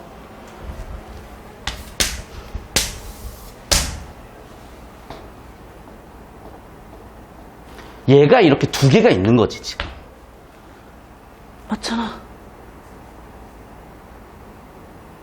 맞잖아. 그리고 봐. 위험 가중 자산이라니까요. 이미 계산이 끝난 놈이야. 보유 자산의 가중치가 이미 계산이 끝난 놈이라고. 50% 곱한 놈이 300억이라고. 이해됐어? 원래 얘는 얼마였겠어? 600억이었겠지. 근데 50%를 계산했으니까 얘가 된 거지. 반면에 얘는 몰라 얼만지. 됐어? 그럼 이름 어떻게 구하면 돼? 그냥 더하면 끝나는 거야. 그럼 분모는 얼마 들어가? 400, 300, 300, 1000억 들어가는 거잖아. 사진 올려주세요. 근데 세부내용 어그로 끌려버린 애들은 보기를 주제 구조로 못 잡고 세부내용 어그로 끌린 애들은 잠깐만. 신용 위험에 따른 위험 가중 자산? 신용 위험에 따른 위험 가중 자산 몇 프로야? 따로 있나? 잠깐만, 국채는 몇 프로야? 보기 없네? 지문에서 0에서 100, 0을 계산해야 되나? 100%인가? 시장 위험에 따른 위험 가중 자산 어떻게 구해? 보유자산 곱하기 가중치. 시장 위험에 따른 위험 가중 자산 가중치는 어떻게 돼? 뒤지는 거라고, 이렇게 쓸데없이. 왜? 주제 구조를 못 잡고 있으니까 어떤 내용이 있었는지도 몰라. 그럼 이 내용이 있었을 거라고 생각을 하겠죠. 왜? 이 내용을 알아야 판단되는 선제들이 나와 있고 보기가 나와 있으니까. 그 계속 왔다 갔다 하는 거야. 600단어를 찾겠니? 그럼 적당한 선에서 찍어버리는 거야. 뭔 짓거리래요, 도대체. 여러분, 수학에서 단 한 주의 풀이 과정이라도 확신이 없으면 정답이 나옵니까? 고3이 되면 알잖아. 중딩 때야 별의별 짓 해도 답 나와. 고3 시험이 풀이 과정 한 줄이 이랬는데 답이 나온다고? 의심은 할 수 있으나 거의 100% 정답일 거라고, 맞는 사고 과정일 거라고 확신해서 맞지, 정답 이거지 라고 특정을 듣는 거지. 국어처럼 막 대충 이거 정답이겠지 이러고 찍고 넘어가? 확률 5분의 1에 왜 인생을 거냐고요, 자꾸. 확률 100%를 만들어야지. 어떻게? 이렇게 주제 구조 잡으라고. 주제가 뭐예요? 위험 가중 자산분의 자기 자본. 자기 자본 얘구나. 위험 가중 자산이 얘구나. 심지어 뭐라고 나와 있어? 위험 가중치를 반영해서 산출했다고 구조까지 잡아놨잖아. 위험 가중치 곱하기 자기 자본 해서 계산해서 나온 놈이 얘예요. 얘가 분모예요. 오케이, 다 더하면 되겠구나라고 해준 거잖아, 지금 벌써. 그리고 만약에 발췌도구를 해도 바젤2에서는 신용위험에 따른 놈 플러스 시장위험에 따른 놈을 구분해서 더하라고 했겠구나라고 구조 잡아놨잖아. 그러니까 여기서 왜 애들이 터진 거냐? 내용 이해를 못하니까 그냥 꼬여있는 거야. 근데 구조라도 잡았으면 바젤2에서 2개 더해서 얘 만드는구나가 보여. 그러니까 이렇게 보나 저렇게 보나 주제 구조를 잡으면 그냥 깔끔하게 나온단 말이야. 근데 그걸 자꾸 발췌도구로 가려고 그러고 내용 주제 구조 똑바로 못 잡고 적당히 타입해서 넘어가니까 결국 터지는 거라고. 자, 그럼 보세요. 가분행위 공시한 BRCB는 바젤을 상회하겠군. 왜? 얘는 몇 프로야, 지금? 11%죠. 원래 몇 프로 줬어? 8% 줬죠. 맞죠? 맞잖아. 두 번째. 가분행위 보유 중에 회사채의 위험 가중치가 20%였다면. 자, 원래 봐봐. 600에서 50%에서 300이 됐어요. 600에서 20%였던 얼마가 돼? 120이 되죠. 됐어? 그럼 120이니까 분모에 들어갈 놈이 아까 얼마였어? 300 플러스 120 플러스 400. 그럼 분모에 들어갈 놈 어떻게 돼요? 700, 820. 그럼 아까 11%보다 높아지겠죠. 맞죠? 비율 높아지죠, 그러죠? 3번. 가분행위 보유 중인 국채 실제 규모가, 회사채 실제 규모가 컸다면, 잘 봐. 지금 결과가 300이야. 결과가 300이야. 국채, 회사채가. 맞죠? 회사채는 얼마였어, 지금? 50%야. 그럼 원래는 얼마였던 거예요? 오리지널은? 실제 규모. 오리지널은 얘는 거꾸로 가면 600이었던 거죠. 이해됐어? 근데 봐, 뭐라고? 국채가 컸다면, 국채가 600 이상이라는 얘기야. 그럼 50%겠어? 아니면 50%보다 작아야 되겠어? 더 작아야지. 맞잖아. 얘는 50%니까 600에 50%, 300이 된 건데. 얘가 600보다 크려면 50%보다 더 작아져야, 예를 들면 900이었다. 그러면 한 33% 정도 될 거 아니야. 이해됐어? 그러니까 당연히 50%보다는 작아야 되겠죠. 그러니까 국채가 회사채보다 낮지. 이해되니? 봐. 어떻게 이걸 발췌도구를 일치로 푸냐고. 신기하다니까, 진짜. 그래 놓고 그 사고가 맞다고 생각하는 게 난 더 신기해, 진짜. 4번 선진. 가분행위 바젤 1협약의 기준으로 신용위험에 따른 위험가중자산을 산출한다면, 잠깐만, 바젤 1협약? 국채 얼마였어? 0%. 야, 봐봐. 지금 뭐냐면, 가중치 계산으로 세팅을 했잖아요, 지금. 봐봐. 이 두 개는 이 공식 세팅을 하고 있고요. 이 두 개는 가중치 계산 세팅을 하고 있잖아. 다 선지마다 테마가 있고 사고름이 있는 거예요, 여러분. 자, 그러면 다시. 신용위험에 따른 위험가중자산을 산출한다면 회사채는 600억. 왜? 회사채는 100%였으니까. 맞네. 왜 중요하다고 이게? 바젤1-2에서 넘어가면서 회사채는 100%였는데 여기서는 20에서 150이 됐단 말이야. 당연히 이게 주제구조로서 중요하니까 낼 수밖에 없는 거죠. 자, 바젤3로 갔어요. 자, 바젤3는 기준이 두 가지가 됐어. 첫 번째는 뭐야? 오른쪽 위에서 세 번째 줄. 자기 자본에서 단기 후순위 채무를 제외했대. 그럼 봐. 자기 자본은 기본 플러스 보완 플러스 단기 후순위 채무인데 얘를 제외해버린 거야. 나머지는 그대로 들어와. 그럼 봐. 지금 원래 계산이 얼마였어요? 여기는 1000억분의 50억 플러스 20억이었죠. 40억이 날아갔잖아 지금. 맞아? 그럼 봐. 유형가중자산의 변동 없이 분모는 그대로야. 보완자산을 10억 증액한다면 보완자산 10억 증액이니까 20억에 플러스 10억 됐어요? 그러면 1000억분의 80억 8%. 근데 여기서 몇 프로야 지금?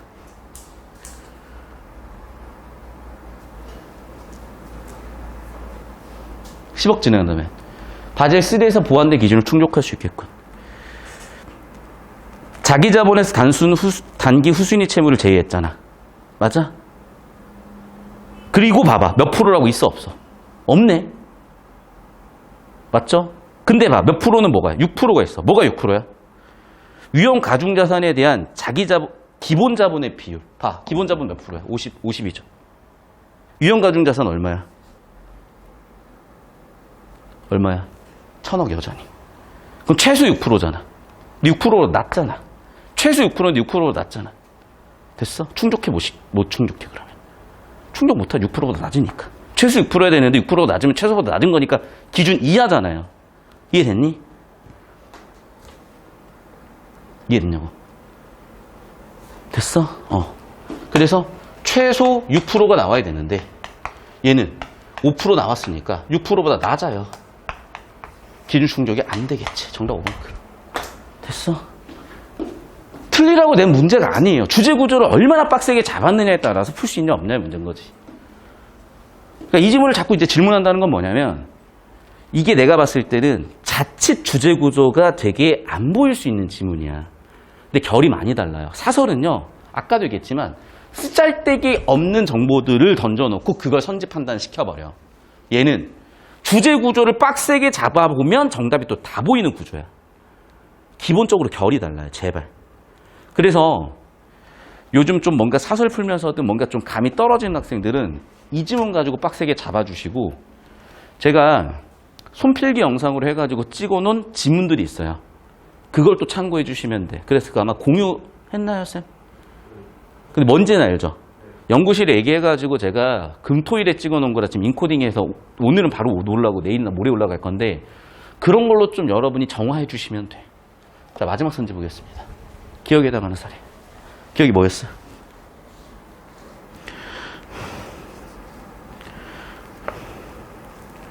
기억 없냐? 말랑말랑한 법. 자, 주제 잡으라니까 쓸데없는 거 보지 말고 신뢰로서 강제성 주는 거잖아. 그럼 봐. 아니 이거 개정하면 신뢰가 강제성을 주나? 모르겠다. 2번. 야, 준수하세요가 신뢰 강제성이야? 모르겠어. 3번. 그래. 잠깐만. 근데 준수 의무가 있는 거는 신뢰가 아니라 뭔가 제재나 뭔가 명령 같은 거 아니냐? 근데 심지어 지켜 안 지켜? 안 지켜. 지키지도 않아. 뭐 지금 이상한 소리 하고 있는데? 봐. 이상한 소리잖아. 뭘 자꾸 이상한 소리에서 어그로 끌려갖고 이상한 짓을 하고 있냐. 근데 봐. 여러분이 제대로 주제구조 집중했으면 4, 5번이 좁혀요. 근데 진짜 문제를 잘 설계했다는 게 보이잖아. 왜? 봐. 회원의 국가, 회원이 없는 국가. 딱 차이를 뒀잖아. 그럼 봐. 이거는 선생님 4, 5번 중에 헷갈려가 될 수가 있어. 그때 어떻게? 좁혀. 그리고 구조를 더 명확하게 따져. 그거 어떻게 돼? 봐. 회원이 있는, 회원의 국가야, 얘는. 회원이 심지어 아니에요. 회원이 아니라고. 얘는 회원이야. 얘는 회원이 아니야. 그러면 누가 더 지켜야 돼? 얘가 더 지켜야지. 근데 얘를 딱 봐. 뭐래? 지키래. 야, 회원도 아닌 애들이 지켜. 얘는 회원인 애들이 지켜. 누가 더 잘 지키는 거야? 여기. 이유가 뭐겠어? 신뢰를 얻으려고. 아, 회원이니까 당연히 지켜야 되겠지. 근데 얘는 회원도 아닌데 왜 지켜? 아, 주제가 뭐였으니까? 신뢰. 신뢰라는 말이 명시되진 않았지만 이유가 뭘까, 얘들아? 신뢰가 중요하니까 얘는 회원이 아님에도 지키겠구나. 정답 5번이라고. 이해됐어요? 니네가 별의별 짓에 답 안 나와, 이건. 궤변 듣고 이러지 마. 잘 들어. 봐봐. 지금 뭐냐면 일로 와요. T1, T2를 섞은 거야, 이제. 그럼 뭐냐면 이거야. BS 비율을 왜 지켜야 되고 어떻게 지켜야 되냐. 자, 그럼 봐. 조약이나 국제관습법은 뭐 제재라든지 의무 뭐 권리 부여라든지 여러 가지 막 조건을 둬가지고 너희 지켜라. 안 지키면 뒤진다. 야, 이걸 지키면 너희한테 이런 권리를 줄게. 그럴 거면 너희 이거 무조건 지켜야 돼. 뭔가 이렇게 좀 제재 수단을 줘. 그러니까 되게 딱딱하고 무조건 지켜야 되는 거야. 근데 얘네는 안 지켜도 말아. 야, 우리 감독도 안 할게. 그냥 또 알아서 해. 이런 거야. 근데 중요한 건 알아서 지킨다는 거지. 심지어 회원이 아닌데도 지킨다는 거지. 그럼 봐.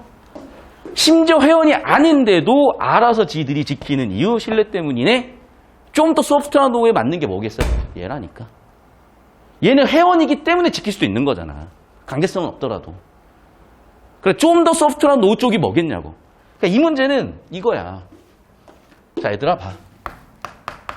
자, 봐. 하드로우가 소프트로우가 있어. 이분법이 아니에요. 스펙트럼이라고. 이쪽으로 갈수록 소프트한 로우고 이쪽으로 갈수록 하드로우라고 해보자. 오케이? 자, 그럼 봐. 예를 들면 북한에 대한 핵무기 제재는 이쪽으로 가야 되겠어. 이쪽으로 가야 되겠어. 여기로 가야지. 씨발. 터질 거야? 시지푸스 찍을래? 시지푸스? 이쪽으로 가야지. 근데 예를 들면 미중 무역전쟁이야. 핵무기만큼은 아니잖아. 우리 입장에서는 호주가 계속 석탄 좀 수출 좀 안 했으면 좋겠다 있겠지만 걔네는 그냥 이쯤일 것 같아요. 내가 봤을 때는. 그럼 봐. 회원국이기 때문에 강제성은 없지만 지킨다. 회원국도 아닌데 신뢰 때문에 지킨다. 4번, 5번. 더 소프트한 노후는 얘기했죠. 어떤 느낌인지 알겠어? 이런 설명 처음 듣잖아요. 왠 줄 알아? 베이지주의자를 모르기 때문에 못 들었던 거야. 우리는 O, X 모른다로만 처리한다니까요. 전통적인 방식으로. 평가원이 20학년도부터 뭐라 그런 거야? 야, 베이지주의. 100%일 수도 있고 0%일 수도 있겠지만 우리는 중간에 모르는 정보가 대부분이야. 어떻게 판단해? 다 퉁칠래? 아니야. 확률적으로 가장 정답인 놈, 덜 정답인 놈. 정답은 5번 끝. 이런 느낌으로 풀어보세요. 다 이렇게 이루어진 거야. 두 개 중에 헷갈린다는 그래서 답이 안 돼. 그거는 이 사고방식을 아예 모르는 거야. 걔네는 그래서 운 좋으면 2분의 1로 맞는 거야. 느낌적으로 찍는 거야. 센스 있는 애들은 가는 거야. 그래놓고 그게 된다고 생각을 하는 거야. 서울대 갔으니까. 안타까워요. 안타까워. 서울대생들 중에서도 나는 진짜 이 새끼 존나 천재네. 10명 중에 1명도 안 돼. 서울대생 비하하는 게 아니라 사고방식 자체가 되게 경직됐어. 우리나라가. 그럼 어떻게 되겠어. 다시 한 번 말씀드리지만 우리 제자들은 다를 겁니다. 우리 고객님들은 달라요.